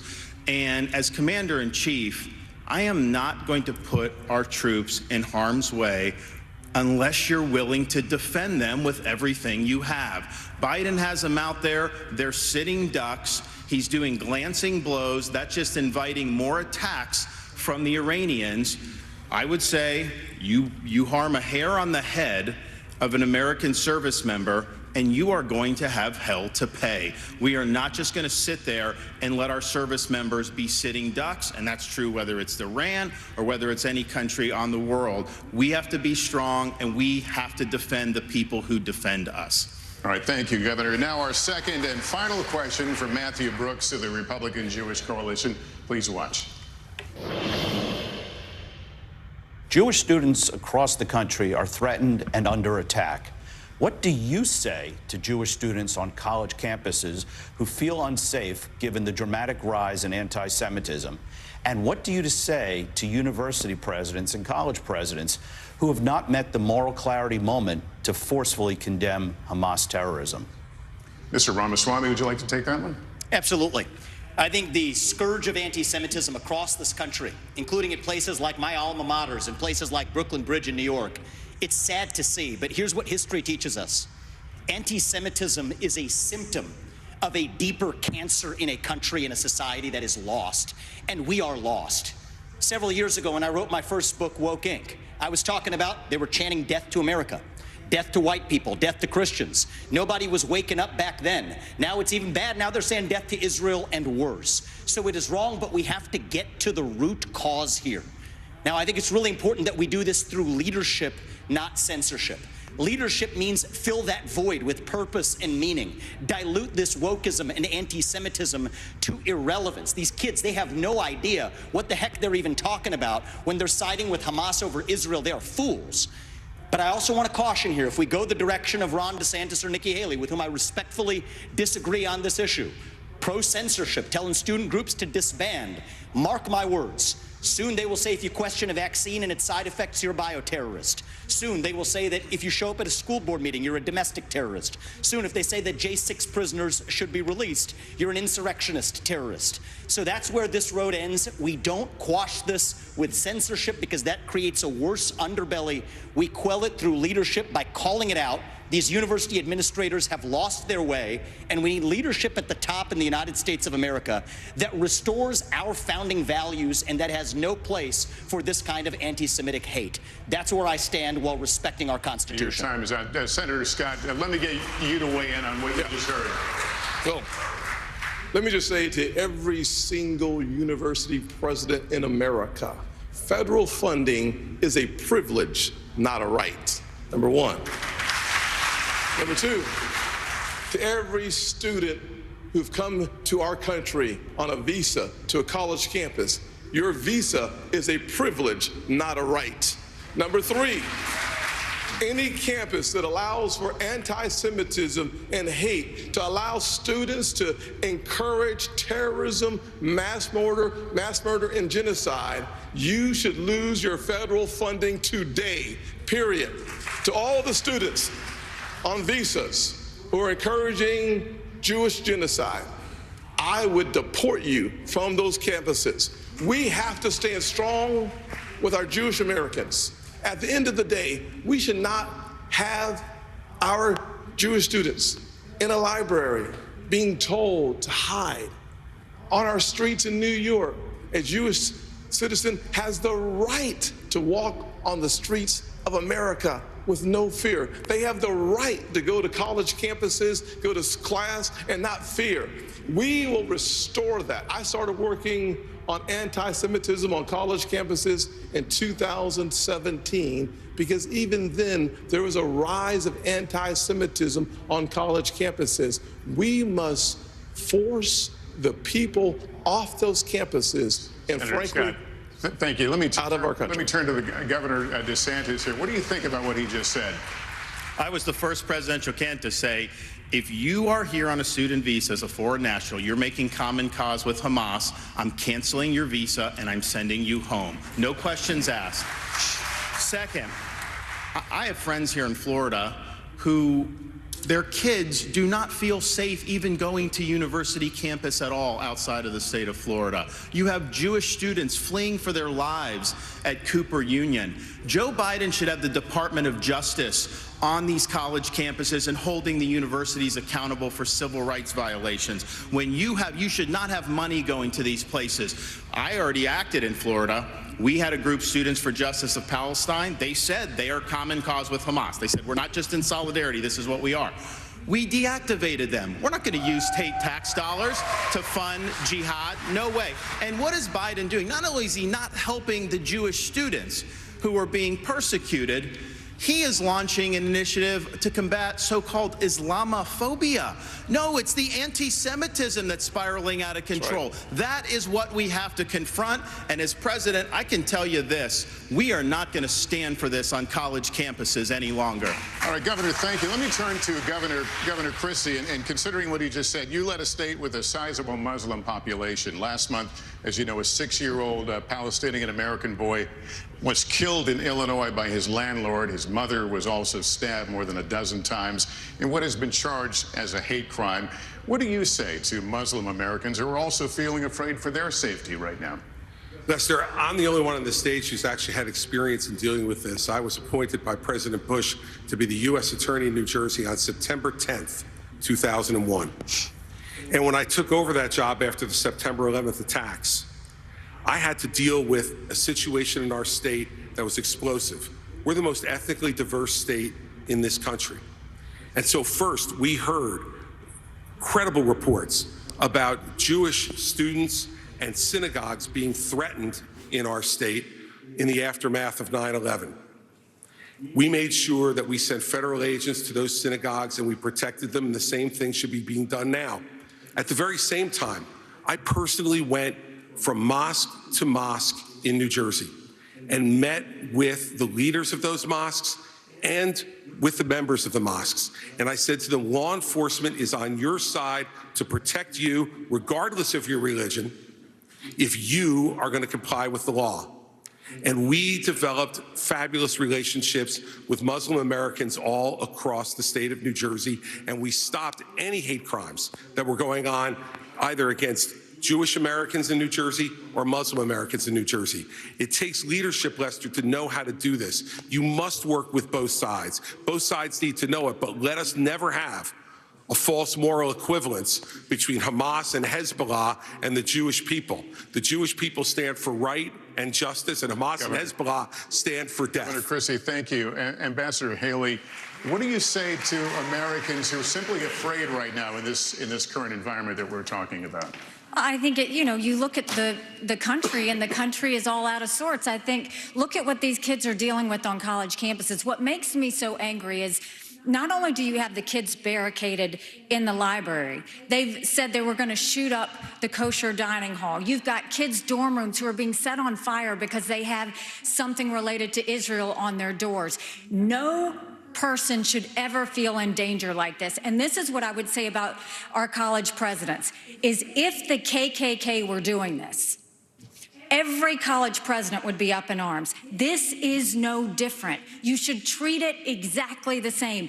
Anti-Semitism is just as awful as racism, and we've got to make sure they're protected. And for everybody that's protesting on these college campuses in favor of Hamas, let me remind you something. Hamas said death to Israel and death to America. They hate and would kill you too. And the idea that they're talking about genocide for the Jewish people, that's not the values of America. That's not us. We're better than that. We don't need to celebrate terrorists. We don't need to celebrate genocide. We don't need to celebrate violence towards anybody. We need to go back and soul search in our country and remember what we are about. And we are about taking care of people, not going and making them live in fear because some other terrorist activity says they want to destroy them. Ambassador, thank you. Kristen. Lester, thank you. This is another question for the entire field, so you will all get a chance to respond. But Senator Scott, I'd like to start with you. The United States has given Ukraine financial and military support since the war began more than 600 days ago. President Zelensky told me on Sunday if Russia isn't stopped now, quote, the price will be higher for the United States, and Americans would be forced to, quote, send your sons and daughters to defend NATO countries.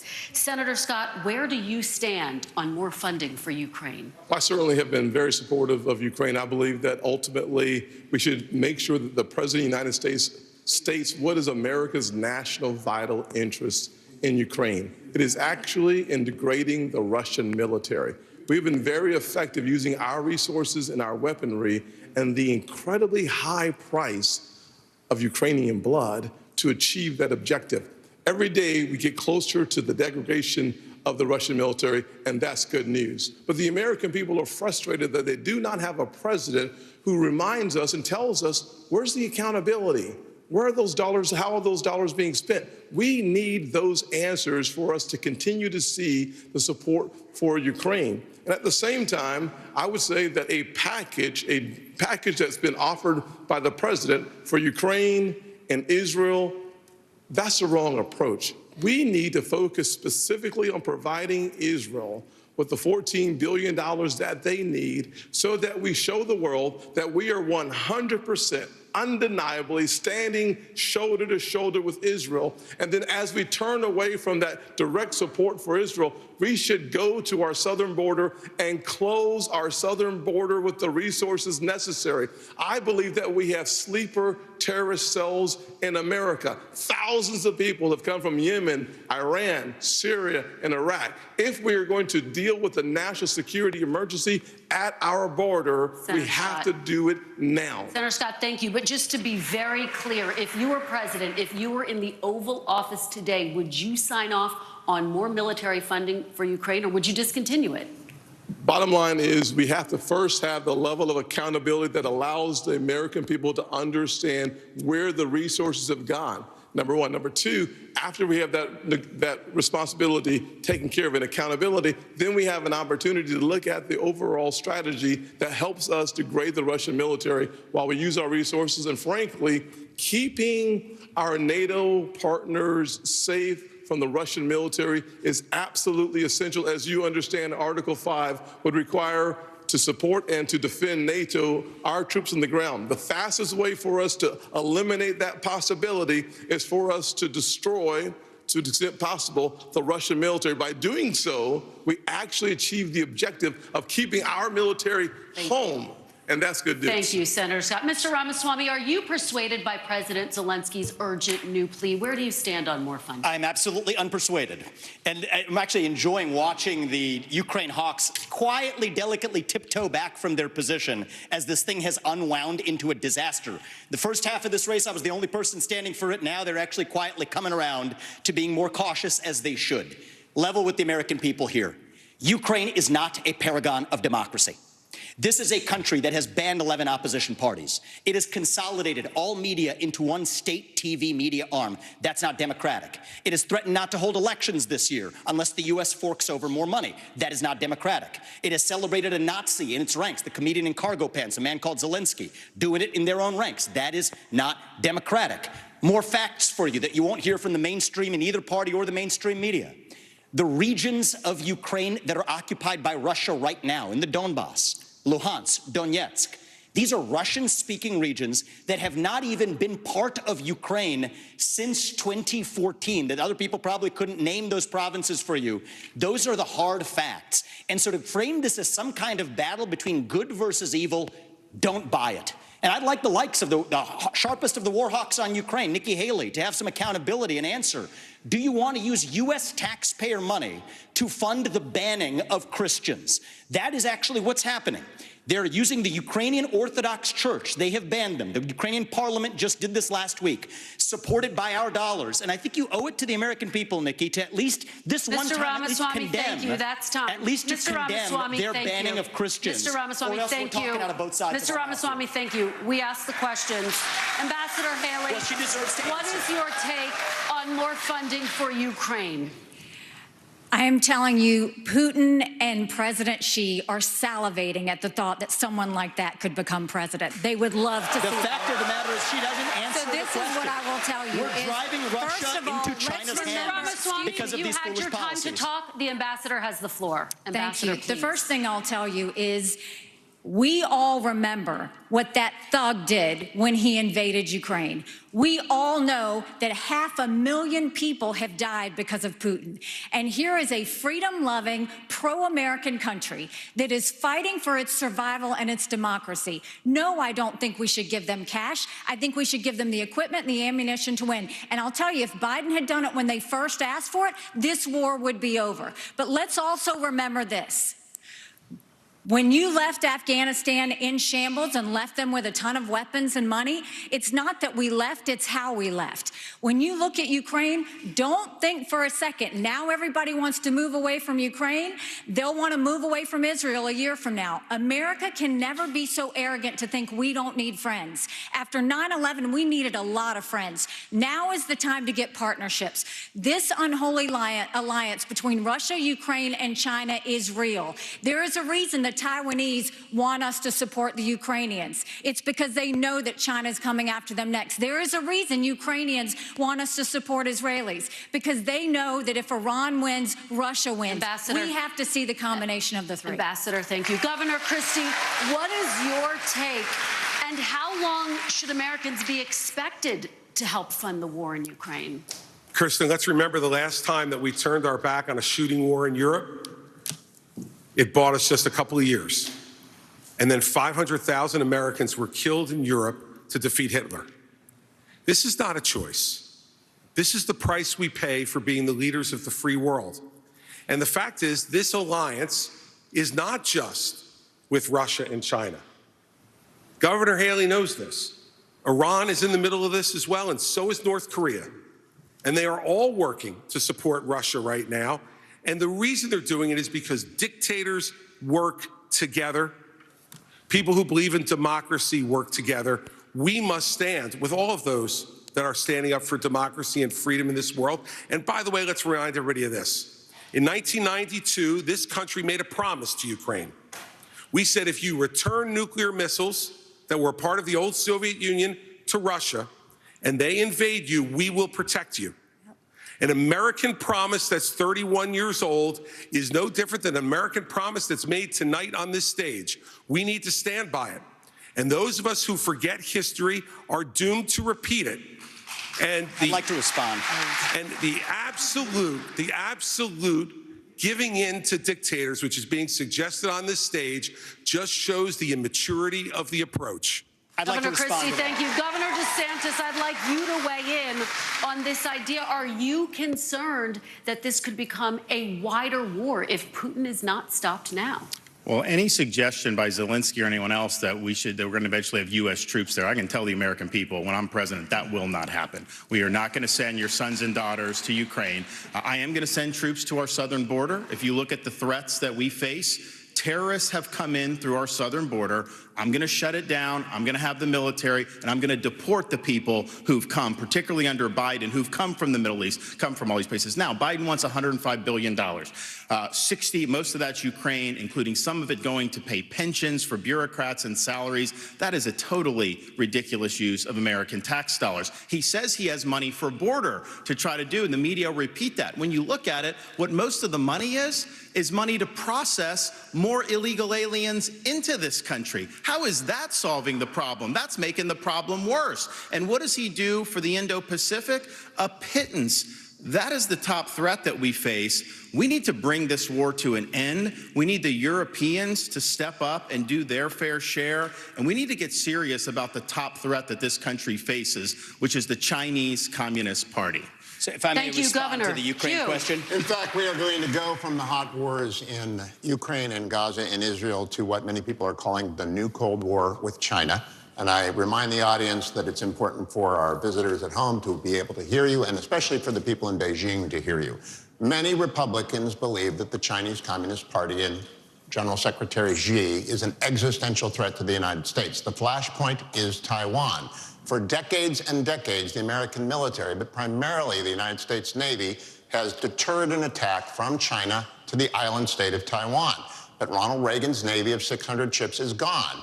Now, the question to you is, and I'll start with you, Ambassador Haley, because you were in President Trump's cabinet. His goal was a 355-ship Navy. That's what he pushed for. He got to 300. It's now at 291. Is that big enough to deter and, if necessary, defeat an invasion of Taiwan? China has the largest naval fleet in the world. They have 350 ships. They'll have 400 ships in 2 years. We won't even have 350 ships in 2 decades. China has built up their military. It's not just land, air, and sea. They're doing cyber. They're doing artificial intelligence. They're doing space.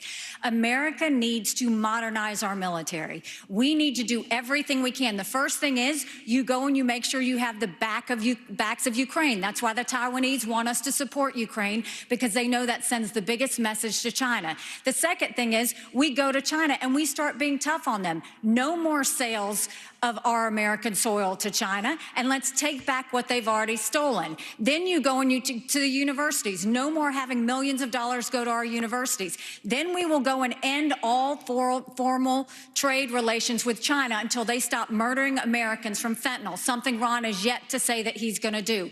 And then we modernize our military. When we strengthen our military, when we modernize it with the focus of cyber, artificial intelligence, and space, when we make sure that we have the backs of our friends, whether it's in Israel, whether it's in Ukraine, and we should be arming Taiwan. Make sure they have the equipment they need. Make sure they have the training they need now. There is nothing China fears more than knowing that America will have Taiwan's back. Let's make sure that we show it by making sure they have the equipment they need. Governor DeSantis, my question is specifically about the Navy.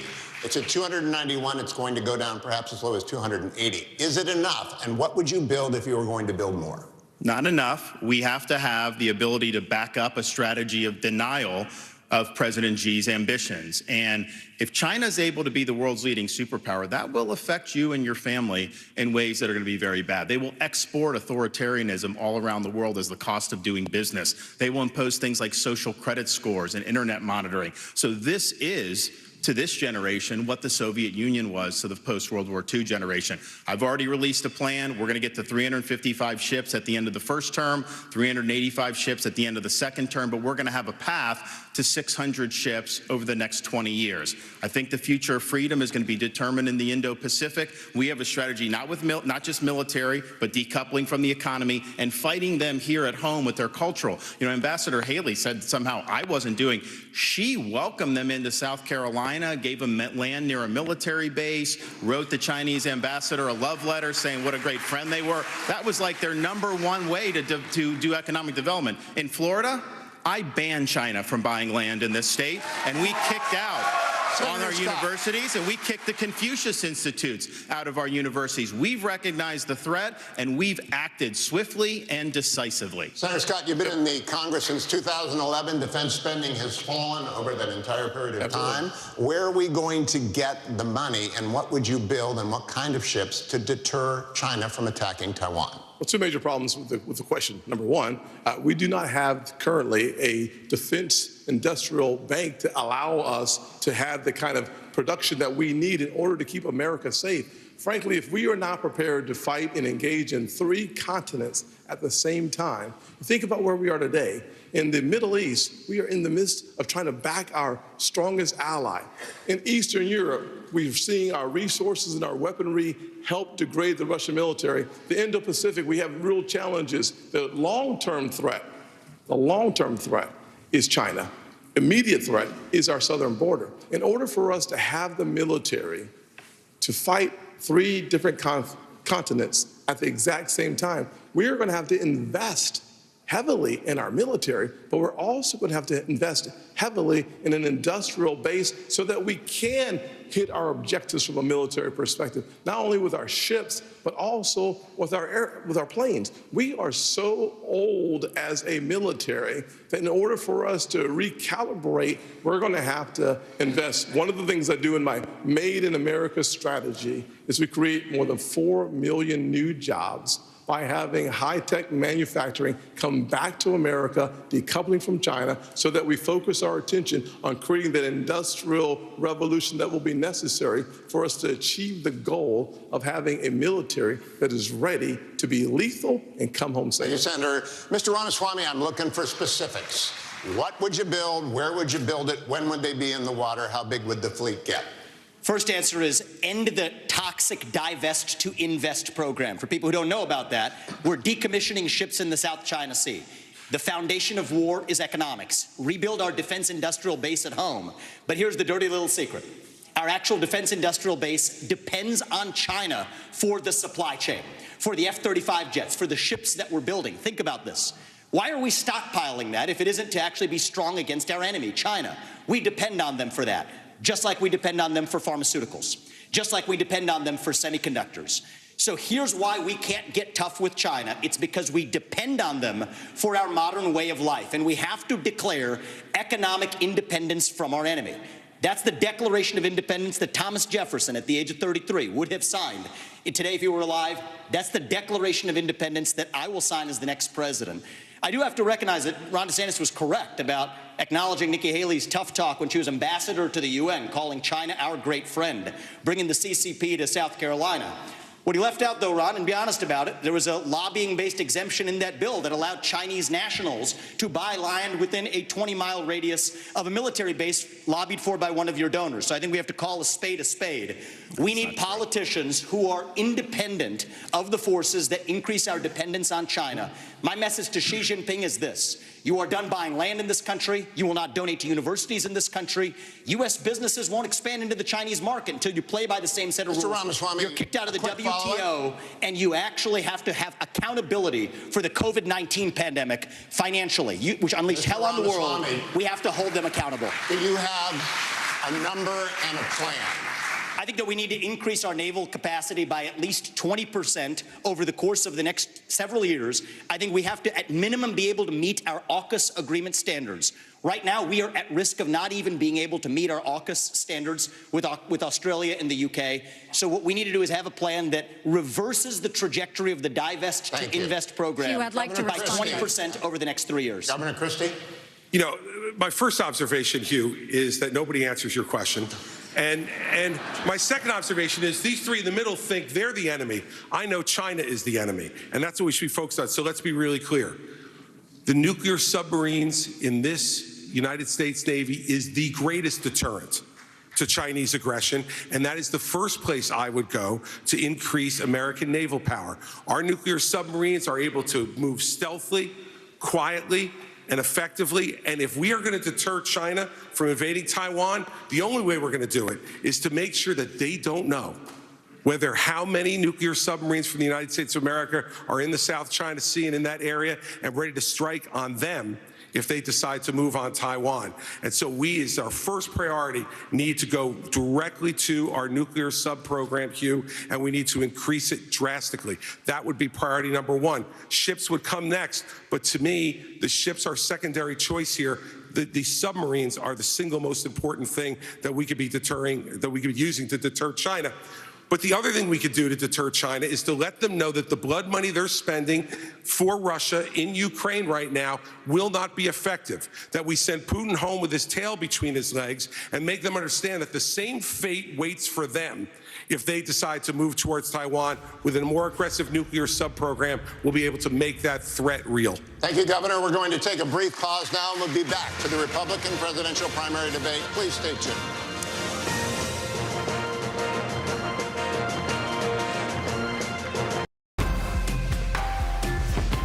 Okay, so obviously a lot heavy into the foreign policy for the first section of this debate. Kristen Welker joins I think what you noticed that was especially Sundays on NBC. What was especially interesting from the first element of this part was kind of the lack of a willingness from these Republicans to actually go forward and attack Donald Trump when he was given the opportunity. I think the most telling point that we first noticed is Ron DeSantis was given that opportunity to go forward and say why him versus Donald Trump himself, and he went into his regular stump speech about why he's not, his regular stump speech kind of notwithstanding anything that he was actually asked.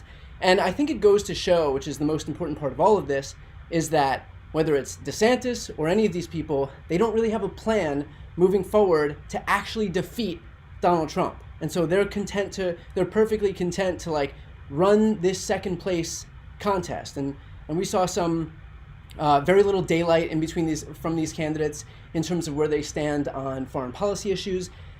At the end of the day, I think it plays little to no role in the Republican primary electorate. I mean, we saw like a very specific question about how the Republicans would deal with the issue of the Navy and expanding our Navy, as if a single person within the Republican primary electorate is actually going to be voting based on that. I mean, this is like a very foreign policy, but policy-driven debate. And at the end of the day, I think it's going to have little to no impact. Like this is for maybe 1% of people.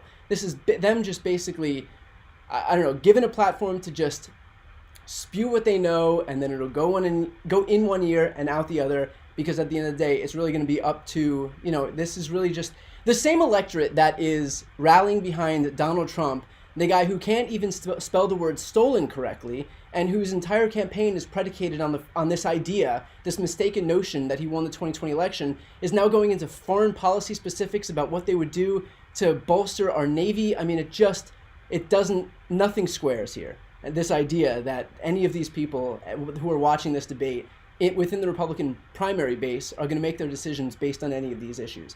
Again, this is all just like, a lot of these issues are just completely predicated wholly on vibes, on fealty to Donald Trump and on his ability to just run his rallies, and that's it. And we're going into specifics on like foreign policy ideals. Although it was good, I will admit, at least the majority of this Republican primary candidate section is actually more supportive of Ukraine than I would have otherwise anticipated, except of course for Ramaswamy, who's basically running in the Trump lane, who wouldn't be. But just to see that there is some faction of the Republican primary electorate who is supportive of Ukraine aid. I'm assuming that these candidates do to some degree reflect some small faction, even if it is small, some small faction of the electorate that they're running to represent. And that's why, that's an important issue because, look, Democrats are largely united behind Ukraine aid. If this is an issue that divides the Republican Party, that means even if there's half of support behind Ukraine aid within the Republican electorate, that means that we're looking at, we could be looking at 3/4 of the country who support it. So that is good news in that sense. At the end of the day, I don't really think it's going to make a huge difference in terms of these voters actually coming out and throwing their support behind a candidate because of their position on one of these issues.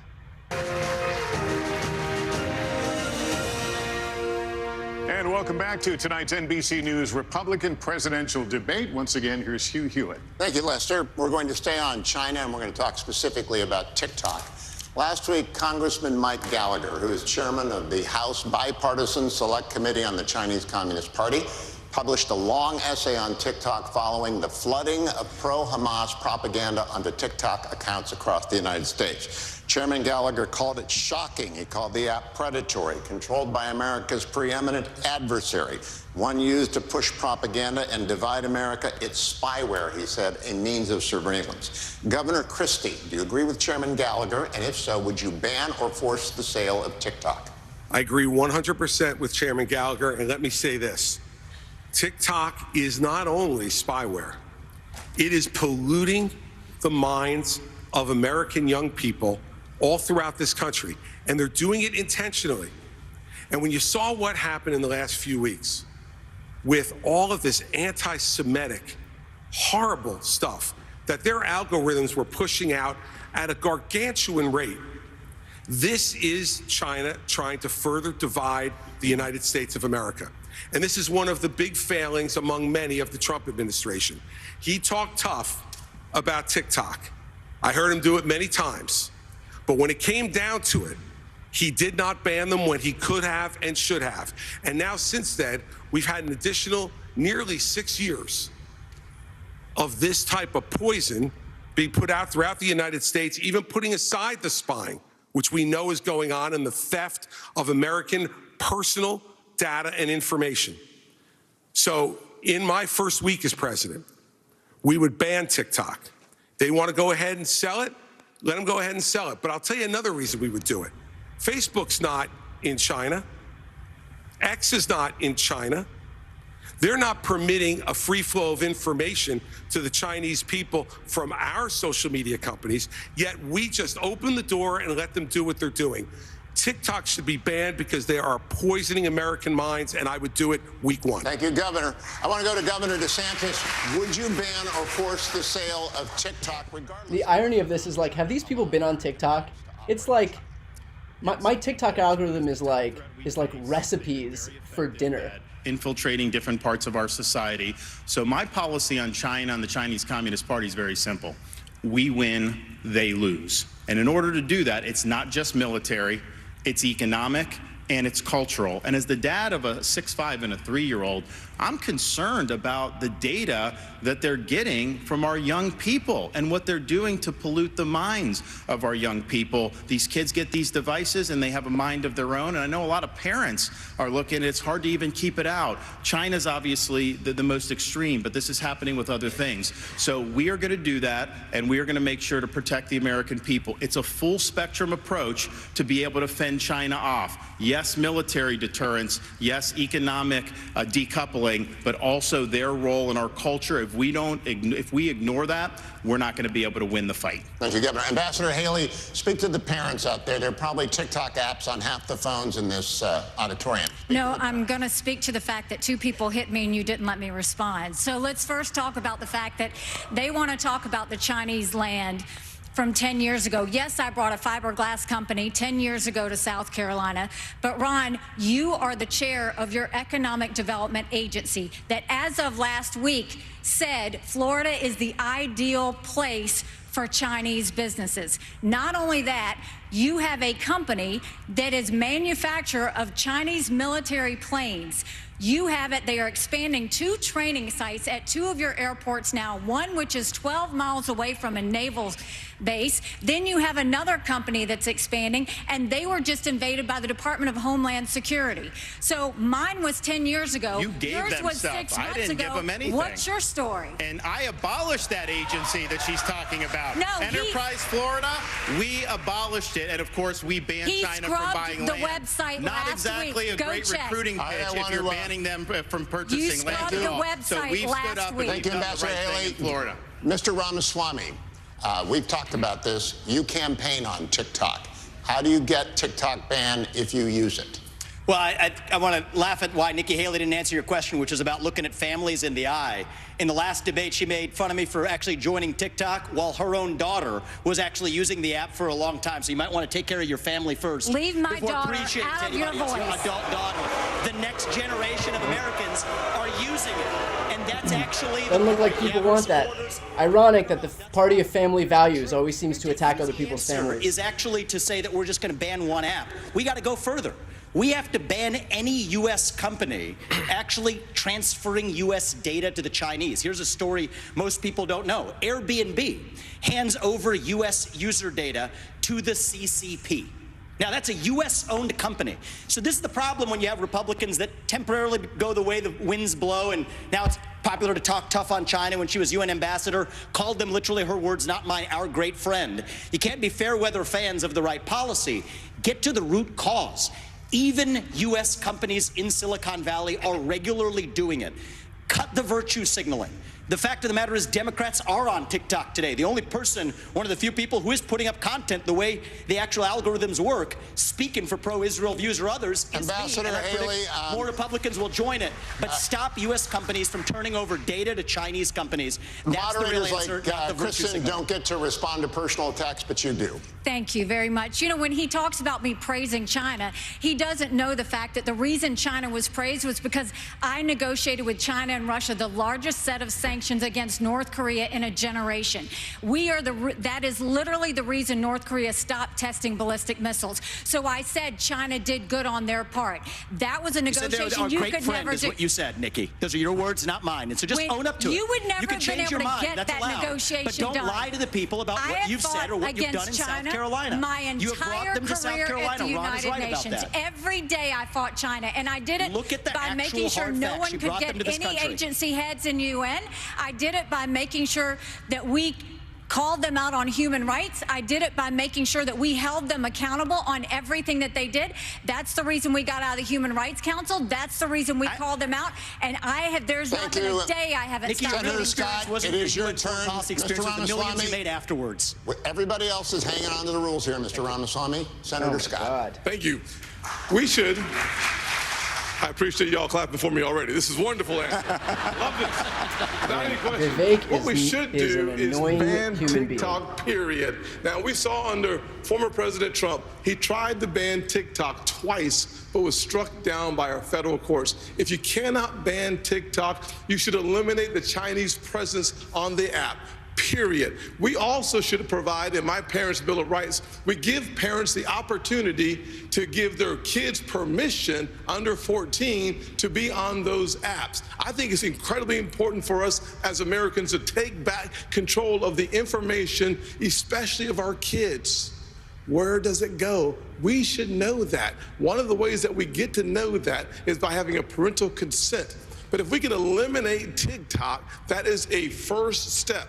But it's not just TikTok. China continues to spy on our kids, but they're also buying our farmlands. We talked about that several times there. We have to make sure that we use the tools that are in our toolkit to stop China from buying farmland near our bases. The third thing we have to do is make sure that they stop stealing our intellectual property. They're literally stealing our IP to compete against us.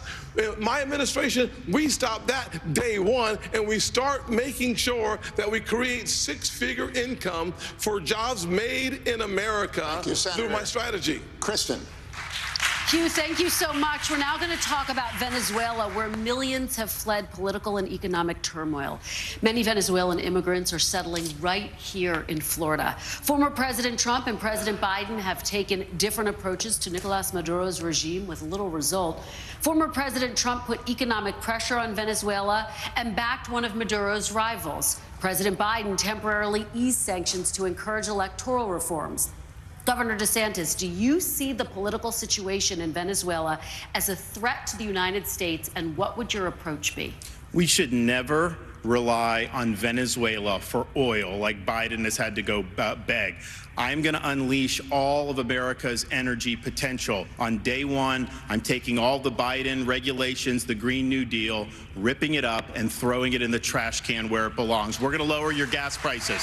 We're going to create jobs. We're going to lower energy costs. But we're also going to be more energy independent and secure. We'll choose Midland over Moscow. We'll choose the Marcellus over the Mullahs. And we'll choose Bakken over Beijing. That is good for America's national security. Biden's Green New Deal, that's good for Venezuela, it's good for Russia, it's good for Iran, and it's good for China. So I would turn the screws on the Venezuelan regime. I think it's a corrupt, dictatorial regime. And this doesn't make any sense. How would competing with China on renewable energy be good for? How would the U.S. finally competing against China for renewable energy be a gift to China? Right now they have dominance because every time we have a Republican administration, they refuse to fight back against China and cede any of this ground. That day, going from Venezuela to Colombia, they were fleeing socialism and begging for freedom. We need to make sure that we do everything we can to sanction Maduro. We shouldn't be getting dirty oil, and Biden just gave 500,000 Venezuelans temporary priority status, which is just going to have more of them come. But on the energy side, it cracks me up that Ron continues to do this. He has opposed fracking. He's opposed drilling. Last time he said it wasn't true, and everybody found out that it was true. He opposed it before Florida voters even voted on it. He was praised by the Sierra Club, and you're trying to make up for it and act like you weren't a liberal when it comes to the environment. You were. You always have been. Just own it if that's the case, but don't keep saying you're something that you're not. Let me respond to that. Our whole energy plan, you can't get the shale without fracking. We are absolutely going to frack, but I disagree with Nikki Haley. I don't think it's a good idea to drill in the Florida Everglades, and I know most Floridians agree with me. You banned fracking. Thank you very much. Lester? All right, all, thank you. Let's turn to one of the biggest issues for voters. That, of course, is the economy. This is a question that will go to all of you. An Iowa voter recently told NBC News, "How am I going to make sure my pantry's stocked without breaking the bank?" You've all said the best way to deal with rising prices is to cut government spending. But that would take time to play out, and Americans are struggling right now. Senator Scott, I'll start with you. What would you do the moment you take office to help Americans manage the cost of living? So we're talking about short term here.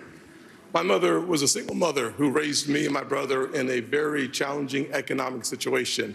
The first thing I can tell you is that when your gas prices are 40% higher right now than they were just a little over 2 years ago, that's not a problem for my mama. That was a crisis. The first thing I would do as President of the United States is I would sign the XL Keystone Pipeline and start seeing resources flow. Second thing I would do is make sure that there's certainty and predictability so that those folks who have the leases in our country would have the certainty and predictability to go ahead and become...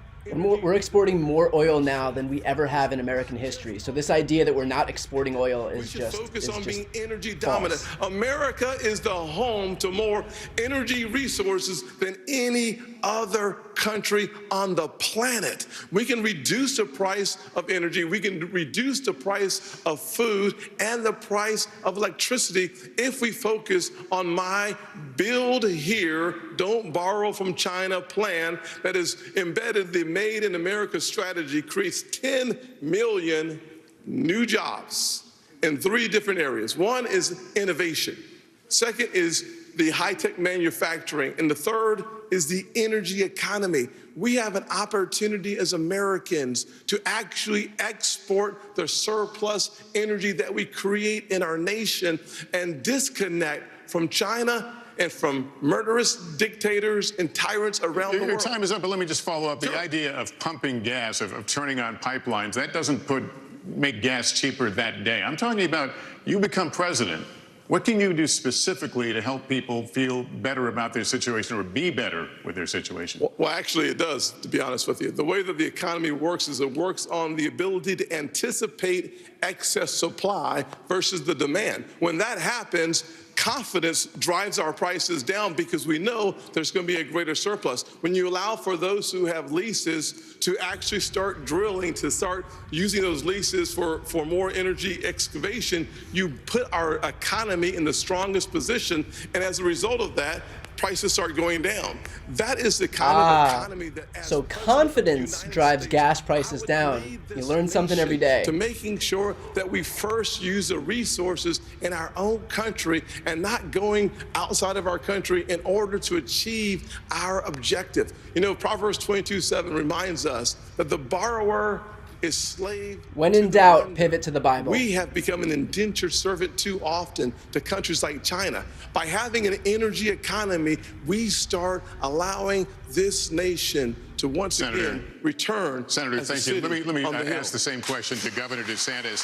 Can you give us some, you ticked off a number of things a moment ago, but some specific examples of ways that would put people on a better economic footing right away? So I started off working minimum wage jobs. I did $6 an hour as an electrician's assistant. I worked all kinds of things to be able to get through school. And I did that because I believed in America, if you work hard and get the most out of your God-given ability, you can get ahead. And what's happening now, many of you are working hard and you're falling further and further behind. I've met people in Iowa, New Hampshire, and all across the country who've talked about all the burdens that they're facing with the rising prices. And I've heard from multiple people the same story. When they go grocery shopping, what they now do is they figure out what they have to take out of the cart once it's ringing up, because it rings up so much faster and so much higher at the cash register that they can't afford the full cart of groceries anymore.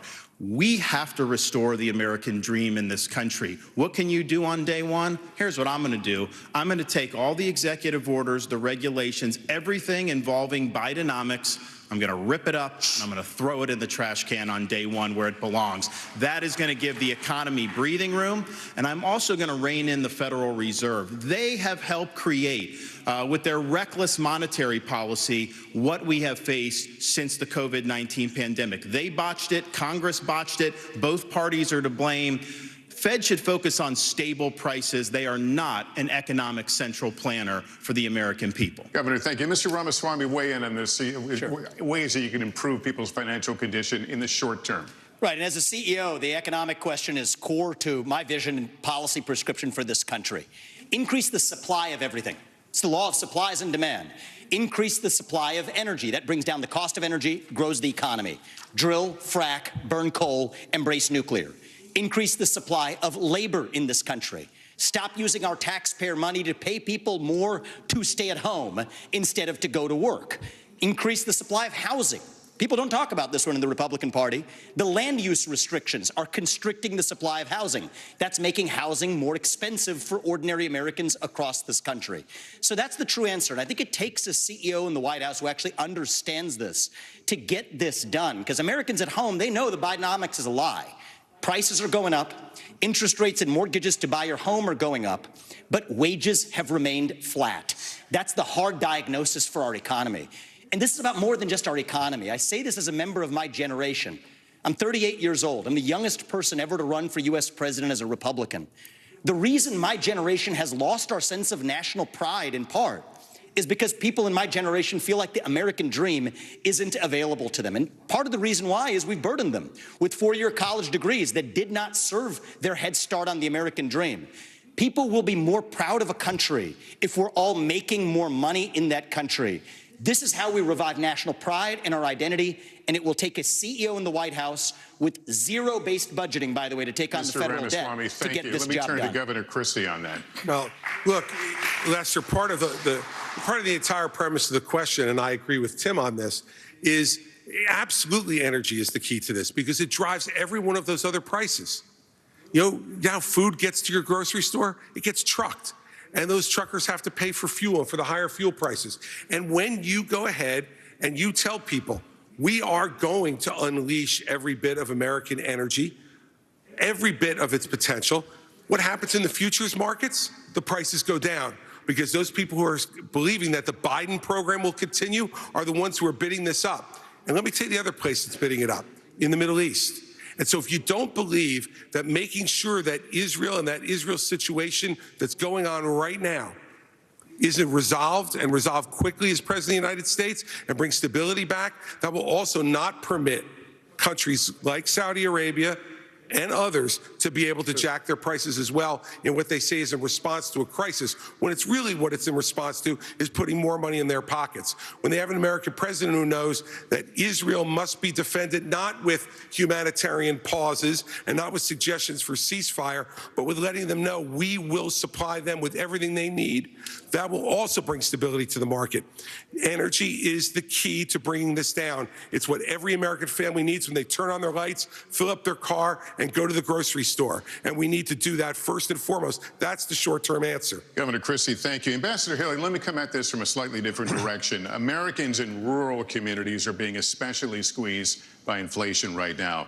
An Iowa State University study found that last year inflation cost rural households about an extra $5,000. How would you specifically help rural Americans who are suffering right now, Ambassador? Well, I'm a product of rural America. I grew up in rural South Carolina, and I can tell you what we're seeing now in America is the rich are getting richer and the poor are getting poorer. We have to go and start beefing up the middle class, and the first thing I would do is I will eliminate the federal gas and diesel tax in this country. We'll cut taxes on the middle class, but we have to stop this spending binge that's happening by Republicans and Democrats in Congress.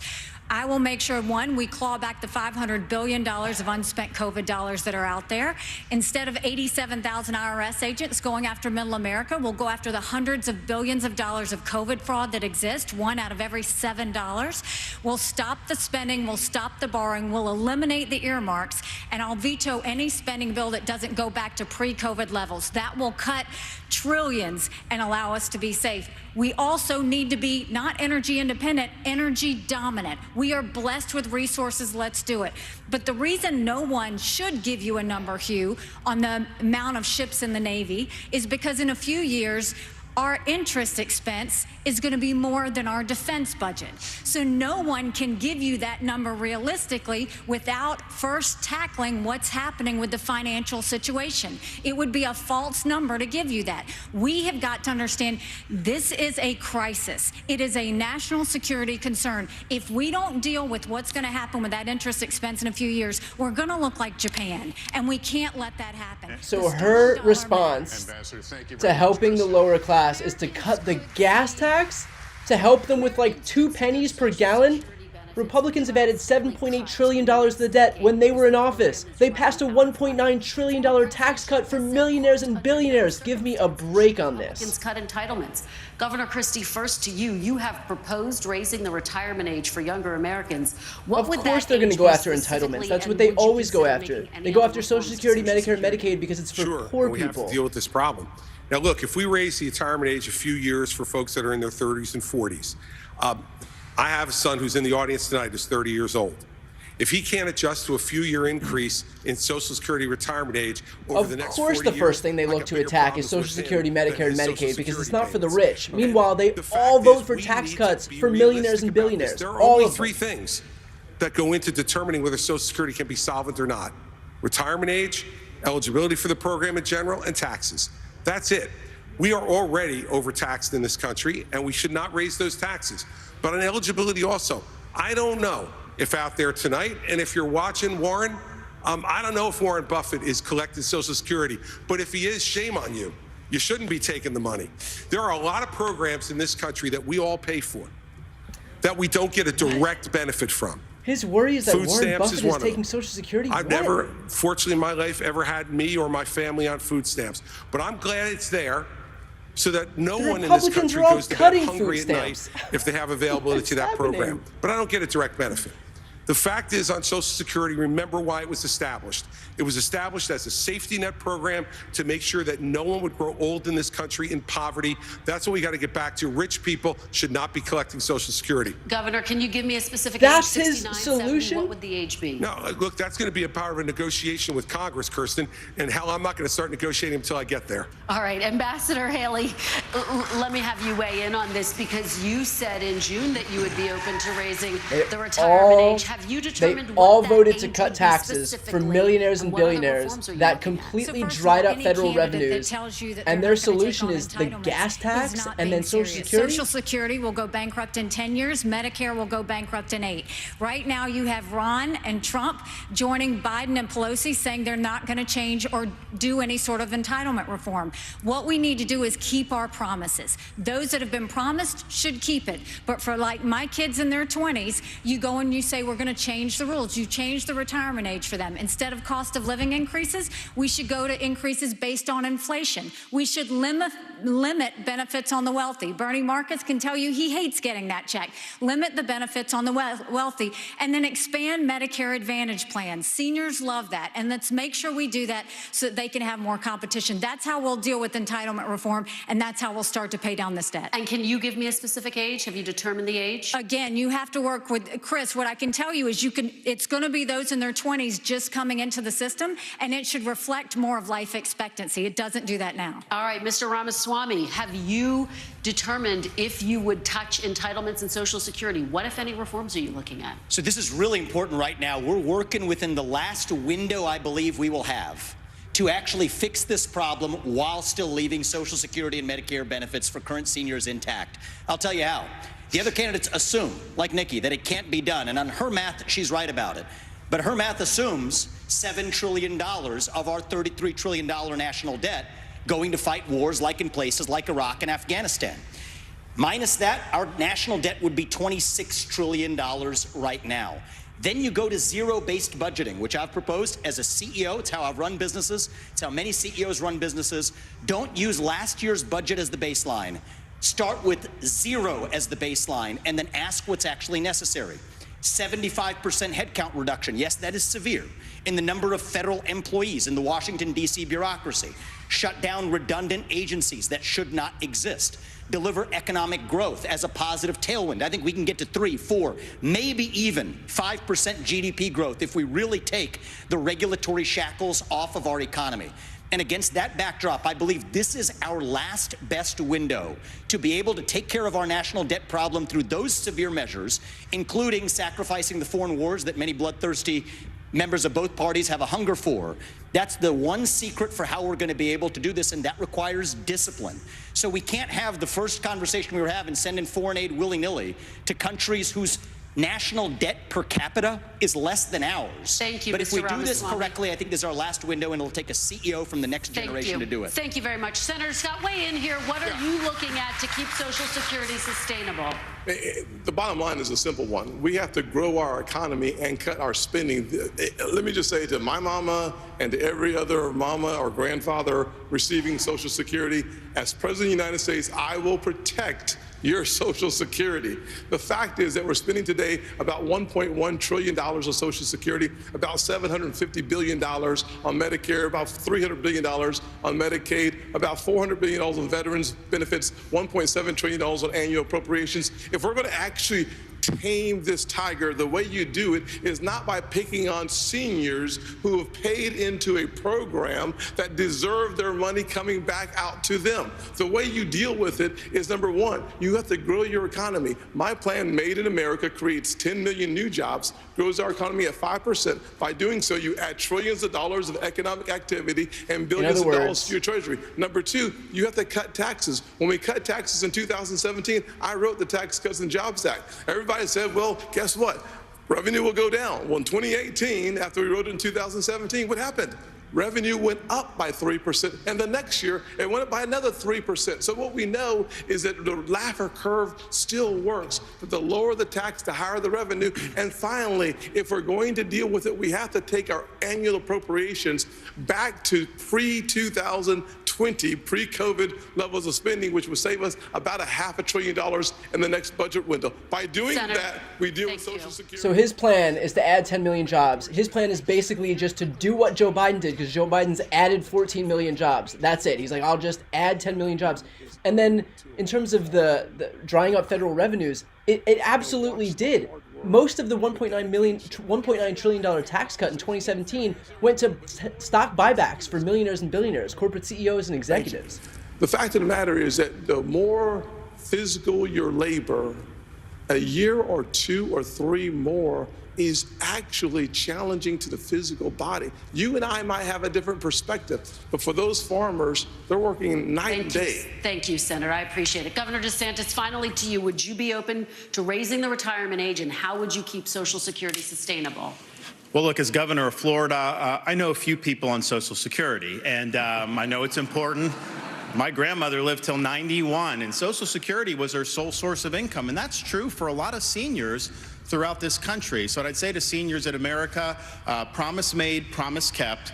I understand what you're going through with the rising prices, and you need that Social Security check. So we'll make sure to get that done. What can you do to help shore up Social Security? One of the things that's causing problems is the inflation. We have to reduce inflation. When you have higher inflation, the seniors get a cost of living adjustment, which means the program's spending more, but it doesn't cover the increase in the actual inflation rate. We also do need to get to at least 3% growth. You're never going to be able to have issues be able to solve the budget without that. But I would note this. Congress for decades took money from Social Security. Social Security would have more tax revenue than it put out. They would take it and then they'd write an IOU to Social Security. Congress has a lot of dirty hands on this. I'm going to force Congress to stop spending so much money. And you know, one thing we have to do when we talk about the retirement age is just something that's changed in the last 4 or 5 years. Life expectancy in the United States is declining. So, Governor, yes country. or no? Would you raise it? Would you raise the retirement age? When life expectancy is declining, I don't see how you could raise it the other direction. So it's one thing to peg it on life expectancy, but we have had a significant decline in life expectancy in this country, and that's just a fact. All right, Governor DeSantis, thank you. Thank you, candidates. And we will be right back after a quick break from Miami, Florida.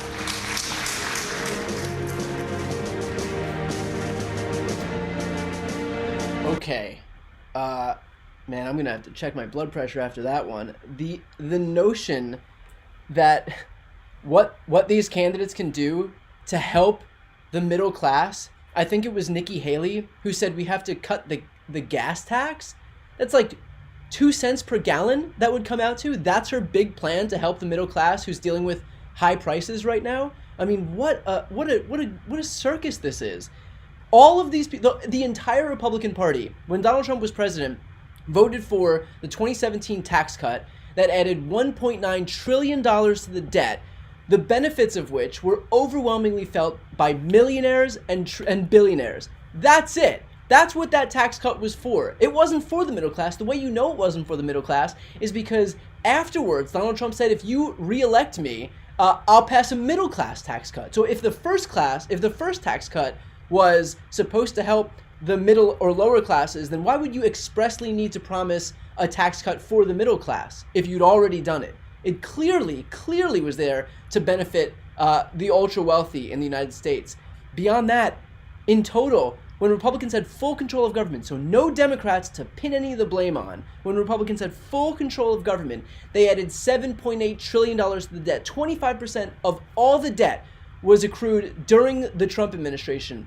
So like this idea that like these people are responsible stewards of the economy is so completely upside down. All these people will do is vote on bill after bill after bill to help the rich. That's it.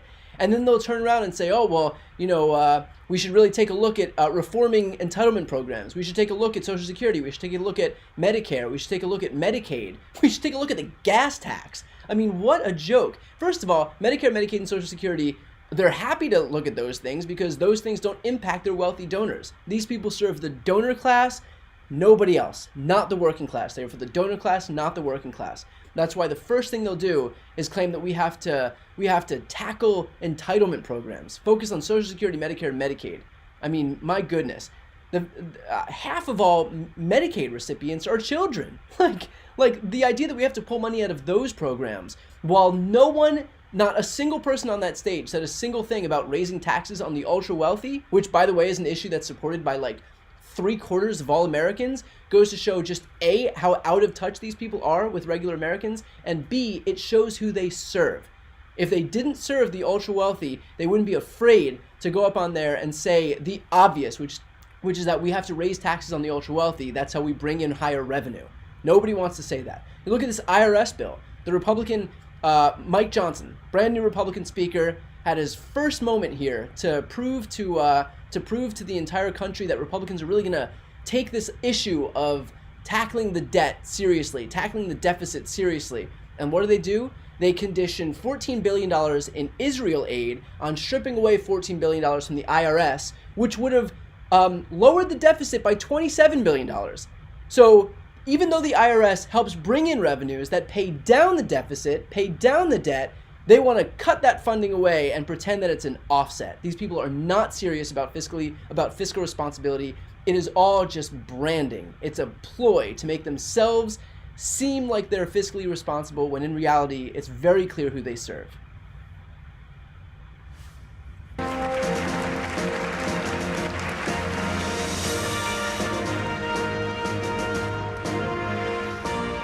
Welcome back to tonight's NBC News Republican presidential debate. Once again, here's Salem Radio's Hugh Hewitt. Thank you, Lester.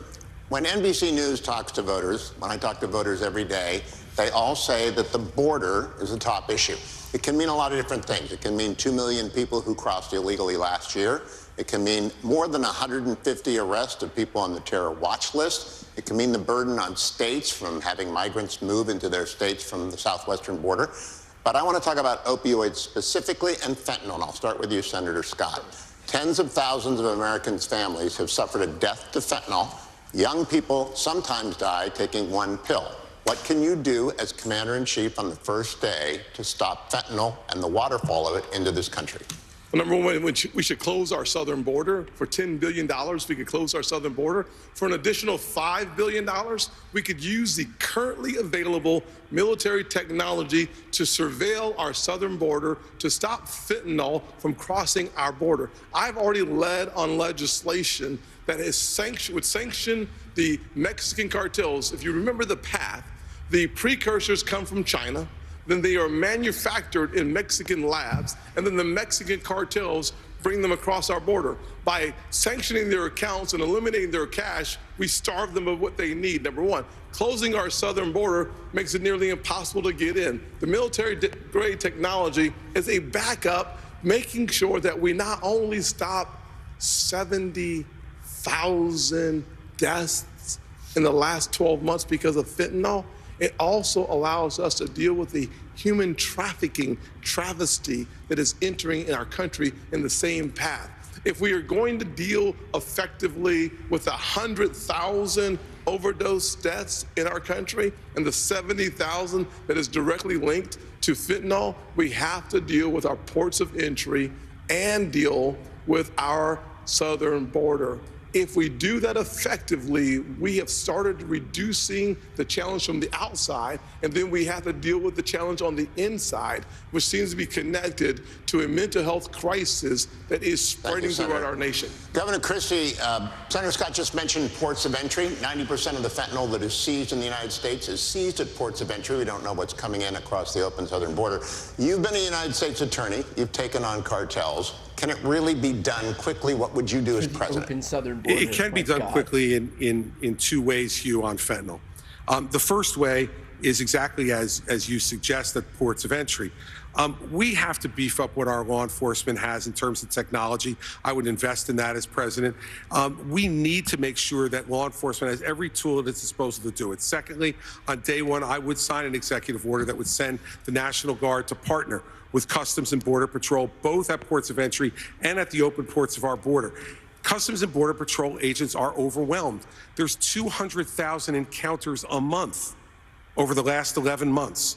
We simply do not have the man and woman power at the border to be able to deal with it. And so dealing with both law enforcement, and you're right, we have done this, we can do this, but we got to give them the tools to do it, and technology is one of the biggest tools that we don't have enough of at the ports of entry. Now, we also need to lower demand, Hugh, in this country. And the way to lower demand is to start treating people again. You know, we started to do this before COVID, and we haven't done enough of it. And for every family out there tonight who has lost a loved one to fentanyl or to any other type of opioid overdose, what you know is all you want is a chance for them to win their lives back.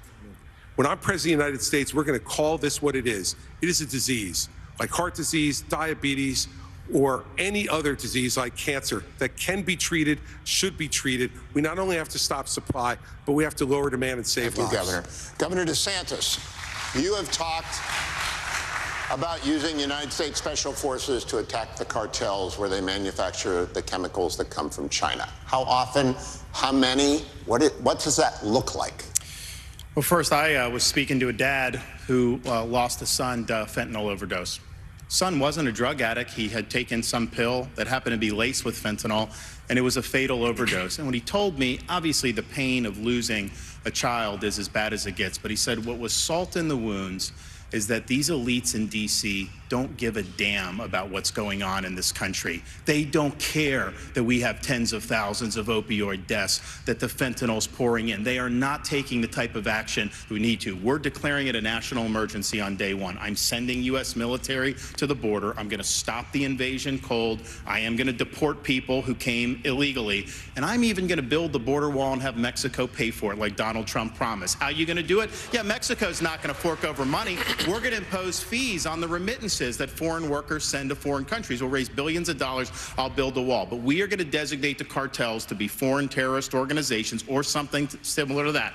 And we're going to authorize the use of deadly force. We're going to have maritime operations to interdict precursor chemicals going into Mexico. But I'll tell you this, if someone in the drug cartels is sneaking fentanyl across the border when I'm president, that's going to be the last thing they do. We're going to shoot them stone cold dead. Ambassador Haley, if the United States uses special forces in Mexico without prior notice to the Mexican allies to our south, what would your colleagues at the United Nations think about that? I don't care what my colleagues at the United Nations think. What I'll tell you is, first of all, you have to go to the source. We have lost more Americans than the Vietnam, Afghanistan, and Iraq wars combined. We lost 75,000 Americans last year. Go to the source. It is the reason why we'll continue to say we will end all normal trade relations with China until they stop murdering Americans. You watch how quick that flow stops. The second thing is we'll send special operations in to take out the cartels. We need to go to where they're distributing it, where the supply centers are, and take them out. We'll put 25,000 more Border Patrol and ICE agents on the ground and let them do their job. We will defund sanctuary cities. We will go back to the Remain in Mexico policy so that everybody stays in Mexico and they never get here in the first place. And instead of catch and deport, we'll go to catch and release.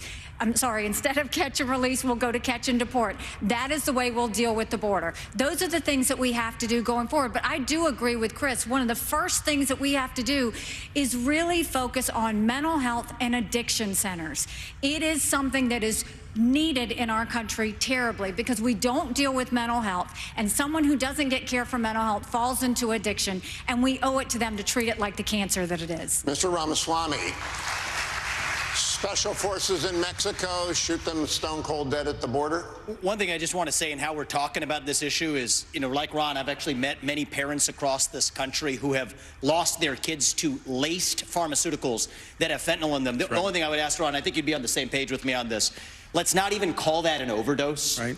That is not an overdose. That is poisoning. If you put that fentanyl in a Big Mac, we would not call that an overdose. You'd call it what it is. It's closer to bioterrorism. And I say that because as it uniquely relates to this crisis, that does warrant more aggressive means to deal with it.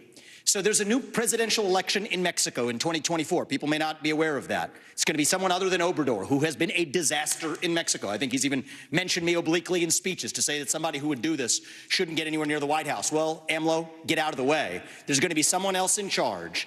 I hope to build a good relationship with that next president of Mexico. We'll use our own military to seal our own southern border. What we need to do is stop using our military to protect somebody else's border halfway around the world when we're short right here at home. Get serious about protecting this border. And then the other thing that hasn't been discussed is the northern border. I'm the only candidate on the stage, as far as I'm aware, who has actually visited the northern border. There was enough fentanyl that was captured just on the northern border last year to kill 3 million Americans. So we got to just skate to where the puck is going, not just where the puck is. Don't just build the wall, build both walls. Can't just complete the wall, use the military to seal the Swiss cheese for the tunnels that they're actually building underneath that wall. Thank you, Mr. Ramaswamy. Be practical and actually get this job done. Thank you. Kristen. Thank you, Hugh. Let's talk now about last night's election results. Abortion rights supporters saw victories in Ohio and Virginia following earlier wins in states like Kansas and Kentucky. Governor DeSantis, first to you, how do you see the path forward for Republicans on this issue? Well, I stand for a culture of life, and I understand that it's important that everyone gets a shot. I'm reminded of a story about a young mother who was struggling in Jamaica about 45 years ago. She was counseled to not have a baby because she was poor, baby wouldn't have opportunity, and she came close to have an abortion, but she decided to have the baby born poor in Jamaica. And the reason I know that story is because that baby girl ended up emigrating to the state of Florida, becoming a lawyer and a judge, and I appointed her to the Florida Supreme Court in August of 2022. We're better off when everybody counts. We're better off when we can promote a culture of life. At the same time, I understand that some of these states are doing it a little bit different. Texas is not going to do it the same as New Hampshire. Iowa's not necessarily going to do it the same as Virginia. So you got to work from the bottom up. You got to do a better job on these referenda. I think of all the stuff that's happened to the pro-life cause, they have been caught flat-footed on these referenda, and they have been losing the referenda. A lot of the people who are voting for the referenda are Republicans who would vote for a Republican candidate. So you got to understand how to do that. But let's just be clear. The Democrats have taken a position. They will not identify the point at which there should be any protection all the way up until birth. That is wrong, and we cannot stand for that. All right, Governor DeSantis, thank you. Ambassador Haley, let me have you weigh in. Former President Trump has consistently blamed the abortion issue and how Republican candidates have talked about it for their electoral losses. How do you see the path forward? You know, I've said it before. I think you have to be honest with the American people. This is a personal issue for every woman and every man. I am unapologetically pro-life, not because the Republican Party tells me to be, but because my husband Michael was adopted and I had trouble having both of my children. So I'm surrounded by blessings. Having said that, when you look post-Roe, a wrong was made right. They took it out of the hands of unelected justices and they put it in the hands of the people. And now we're seeing states vote. And what I'll tell you is, as much as I'm pro-life, I don't judge anyone for being pro-choice, and I don't want them to judge me for being pro-life. So when we're looking at this, there are some states that are going more on the pro-life side. I welcome that. There's some states that are going more on the pro-choice side. I wish that wasn't the case, but the people decided. But when it comes to the federal law, which is what's being debated here, be honest, it's going to take 60 Senate votes, a majority of the House, and a president to sign it. So no, we haven't had 60 Senate votes in over 100 years. We might have 45 pro-life senators. So no Republican president can ban abortions any more than a Democrat president can ban these state laws. So let's find consensus. Let's agree on how we can ban late-term abortions. Let's make sure we encourage adoptions and good quality adoptions. Let's make sure we make contraception accessible. Let's make sure that none of these state laws put a woman in jail or give her the death penalty for getting an abortion. Let's focus on how to save as many babies as we can and support as many moms as we can and stop the judgment. We don't need to divide America over this issue anymore. Thank you, Ambassador. Senator Scott. Senator Scott, I'd like you to weigh in. How do you see the path forward, and what do you make of what Ambassador Haley just said? Do you see this as a consensus issue? Well, I'm 100% pro-life. I have had 100% pro-life voting record. I would certainly, as President of the United States, have a 15-week national limit. I would not allow states like California, Illinois, or New York to have abortion up until the day of birth. I certainly wouldn't not allow for governors, former governor, Democratic governor of Virginia, who talked about infanticide.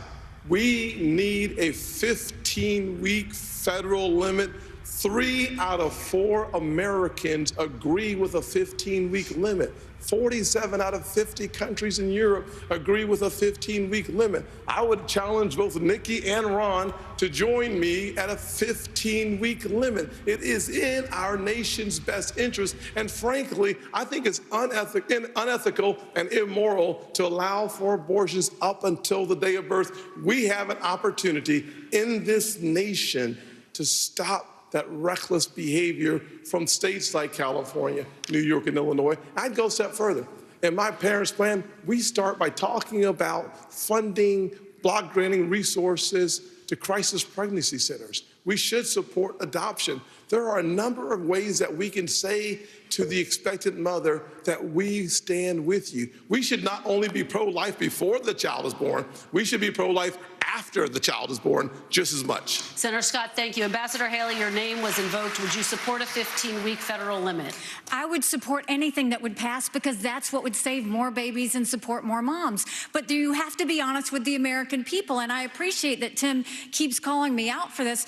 But Tim, there was a bill last year. Lindsey Graham sponsored it. You didn't even co-sponsor the bill. And then when you first were interviewed on this, when you ran, you wouldn't even say you were for 15 weeks. What I am saying to the American people is, let's see what we can agree on. Let's bring people together and decide what we can agree on. Roe. I will sign anything where we can get 60 Senate votes, but don't make the American people think that you're going to push something on them when we don't even have the votes in the Senate. It's important that we're honest about that. Let me go to Mr. Ramaswamy. Would you support a 15-week federal ban, and what is the path forward on this issue? I just wanted to say, I mean, I think Nikki Haley did invoke being honest, and I at least want to give credit to Tim Scott. He's honest about where he stood, and I think you should be honest, not making a political calculus, but to say, if a bill is served up, would you sign it? Here's my view on this. Speaking as a man, they say men have trouble speaking on this issue.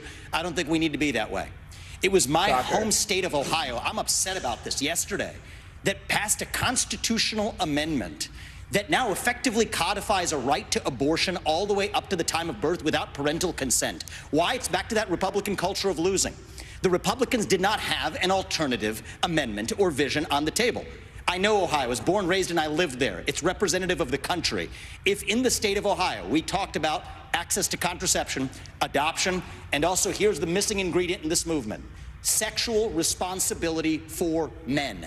We live in an era of reliable genetic paternity tests that are 100% reliable. So we can say men deserve more responsibility. So we can tell women we're all in this together. It's not men's rights versus women's rights. It's about human rights. And I come back to that case that Clarence Thomas spoke of.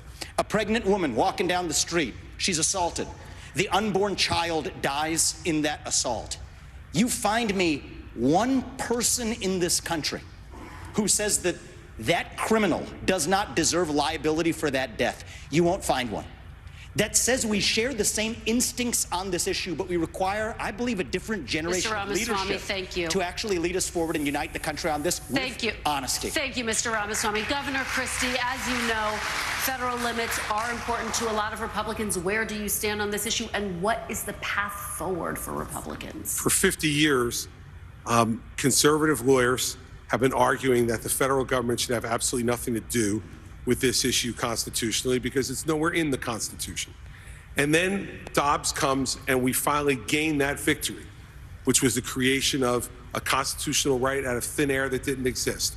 And now we have people running to say, let's short circuit the states from doing what they need to do, and let's go right to some type of federal ban at a certain number of weeks. And people on the stage have been all over the place, 20 weeks, 15 weeks, 12, 6. Look, the Frowners were really smart. And this is an issue that should be decided in each state. And I trust the people of this country, state by state, to make the call for themselves. Now, that's going to lead to a lot of divergence. In Oklahoma, you can't get an abortion unless the life of the mother is at risk. In my home state of New Jersey, it goes up to 9 months that you get an abortion. I find that morally reprehensible. But that is what the people of our state have voted for. And we should not short circuit that process until every state's people have the right to weigh in on it. But here's the bigger issue, Kirsten. The bigger issue is, and Tim began to touch on this, we're not pro-life for the whole life. To be pro-life for the whole life means that the life of a 16-year-old drug addict on the floor of the county lockup is precious, and we should get treatment for her to restore her life. The 52-year-old who's drug addicted should make sure that any of his children who he's passed that addiction on to are treated well, too. Pro-life's not just in the womb, Kirsten. It's for the whole life. All right, Governor, thank you. Candidates, thank you. We're going to take a final break, and when we come back, we'll hear from all of you with your closing statements. This is the NBC News Republican presidential debate. We'll be back right after this. Here's why I think that was a massive misstep by these Republicans. Right now, the preeminent issue that Americans are contending with is the issue that's driving most people to the polls right now is the issue of abortion. Democrats are winning in deep red states like Kansas. Just yesterday, they won, as was mentioned on stage, a constitutional amendment enshrining abortion rights into the state constitution in Ohio, not exactly a liberal bastion. And so, in state after state after state, Democrats and Republicans and independents are coming out and rebuking these Republicans who are advocating for some type of even statewide bans or national bans on abortion. Glenn Youngkin did it in Virginia. His whole plan was get me a Republican trifecta so I can impose a 15-week abortion ban in the state of Virginia. Virginia is the last state in the South that doesn't have an abortion ban. Glenn Youngkin looked at that and said, I am running on this idea that if I get a Republican trifecta in the state of Virginia, if I get the state Senate and the House of Delegates in VA, then I'll be able to impose a 15-week abortion ban. He lost both chambers last night. Again, Ohio lost, Kansas, in state and state across the country, Republicans are losing on this issue. So for Ron DeSantis, Nikki Haley, Tim Scott, and Vivek Ramaswamy to stand up there and not only double down on their pro-life positions in this political environment, but continue to advocate not even just for a statewide abortion ban, like Glenn Youngkin was doing when he got repudiated, but a federal abortion ban, goes to show that these people are focused not on winning any majority of voters. This is a party focused on a minoritarian rule. That's it. Because none of these positions have anything close to a majority. Even within Republican voters, it's more popular. Roe is more popular than not. So this idea that these people are going to stand up there and continue to advocate for the very position that is costing them all these elections is basically them seeing these losses across the country and saying, we're not done losing yet. Got a few more in our tank here. And so I don't see how this stops. I mean, this is a party wholly and totally committed to minoritarian rule. Otherwise, why would you advocate for a position like this that isn't even a winning position within the Republican base, much less in the general electorate, and one that is like the principal issue that people are voting on right now, again, in state after state after state. So this idea that they can watch the election results last night, especially in Ohio and Virginia, and then not even 24 hours later come on stage and like double and triple down on the exact issue that cost these Republicans the election in the first place, goes to show that they are not interested in what people have to say. They are not interested in what their constituents want. They are just focused on their own like Christian agenda. These are ideologues looking to impose some type of Christian fascism onto the people who they seek to like rule over. That's what this is. This is Christo-fascism dressed up on this stage. Donald Trump espouses it. These people are no different. They're just following in the exact same footsteps and kind of imposing their religious theocratic will onto a population that cannot make it more abundantly clear that they are not interested in it. So I don't know. I mean, like, this is on them to figure out, but they're not moving in the right direction. I can tell you that much.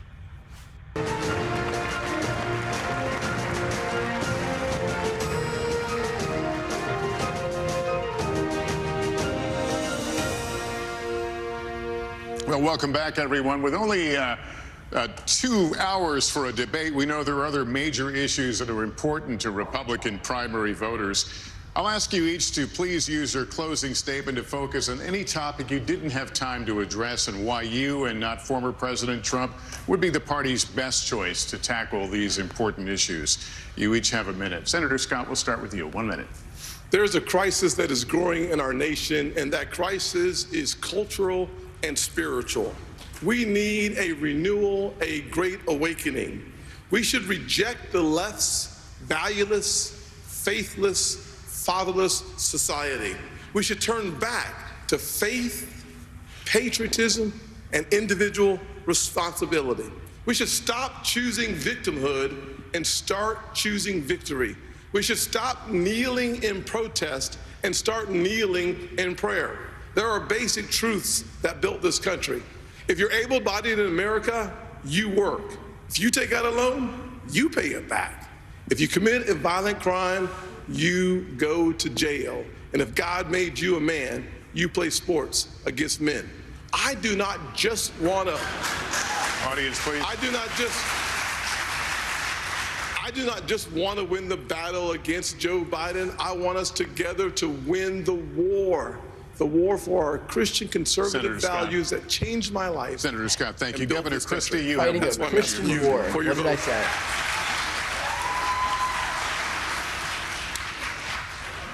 Thank you for hosting tonight. Listen, it's a gift to be an American.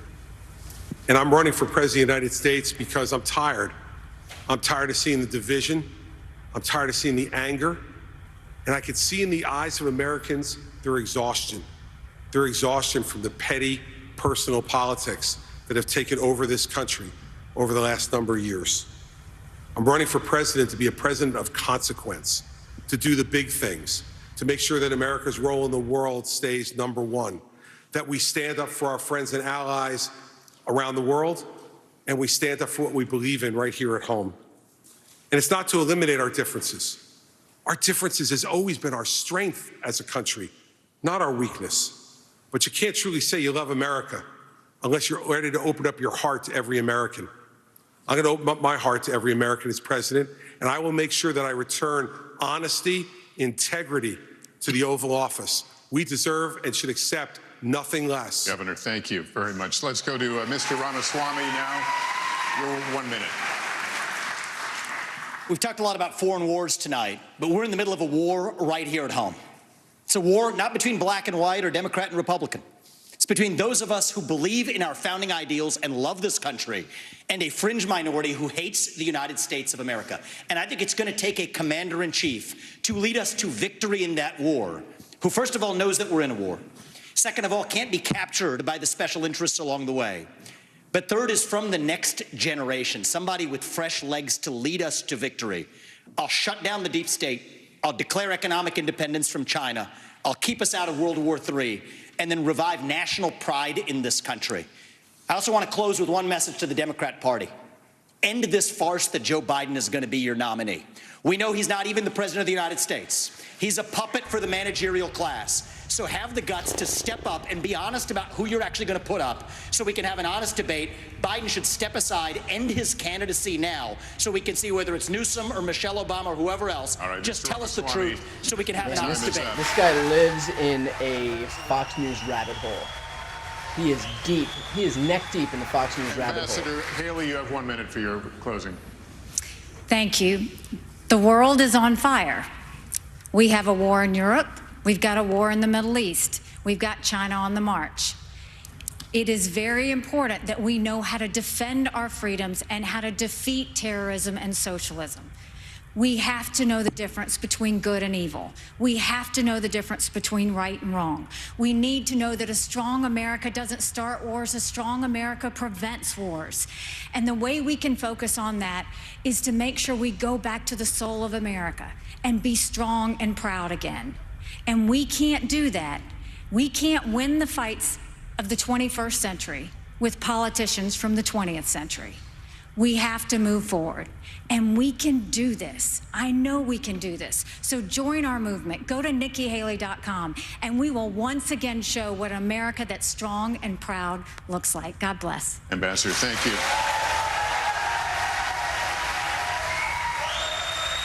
Governor DeSantis, your closing. You have 1 minute. We must reverse our country's decline, and that is going to require leadership. I will take the hits, I will take the arrows, I will take the barbs, because it's not about me, it's about you. It's not about the past, it's about your future. We are going to fight for you. I am going to win for you and your family, and I'm going to lead this country's revival. As a veteran of the Iraq War and in the Navy, I will always put service above self as president. As the father of 3 young kids, I'm going to ensure that this country is left to the next generation in better shape than we found it. And as the governor of Florida, I delivered on all my promises, and you can trust me to deliver for you as the President of the United States. I am asking for your vote. I'll be a nominee that will be able to win the election. I will be a leader you can be proud of, and as your president, I will not let you down. God bless you. Governor DeSantis, thank you.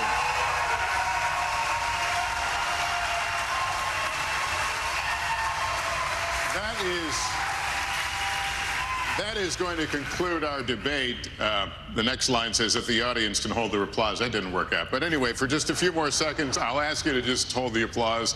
On behalf of my fellow moderators, I want to thank the candidates for their time and for this spirited debate. Really good, deep conversation, and we appreciate you all being here. Thank you as well to our wonderful hosts here at the Adrienne Arsh Performing Arts Center. On behalf of the Republican National Committee and all of us at NBC News, good night, everyone, from Miami.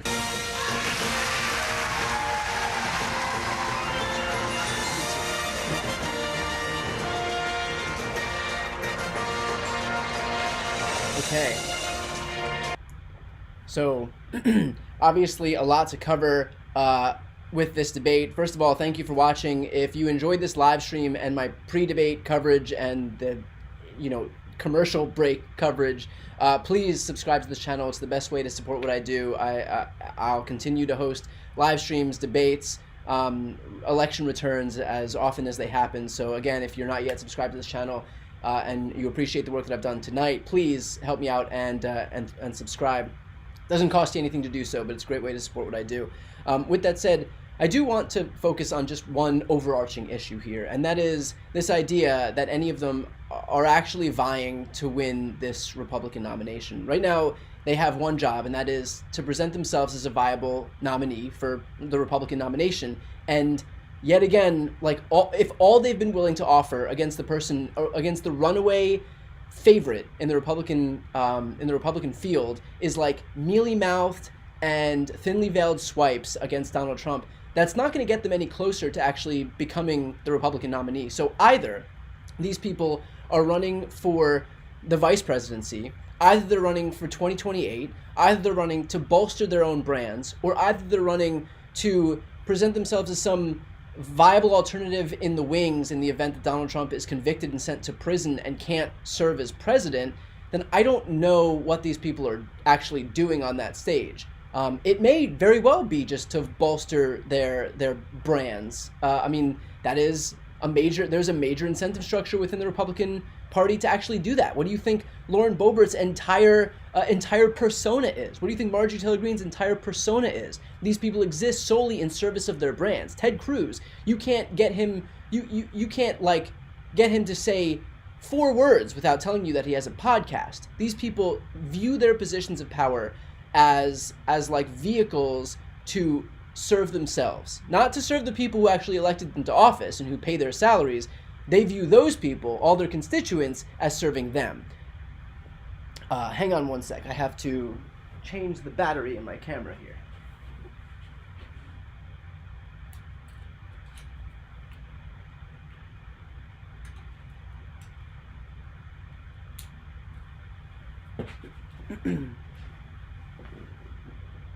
Okay, there we go. Are we there? Stand by, stand by.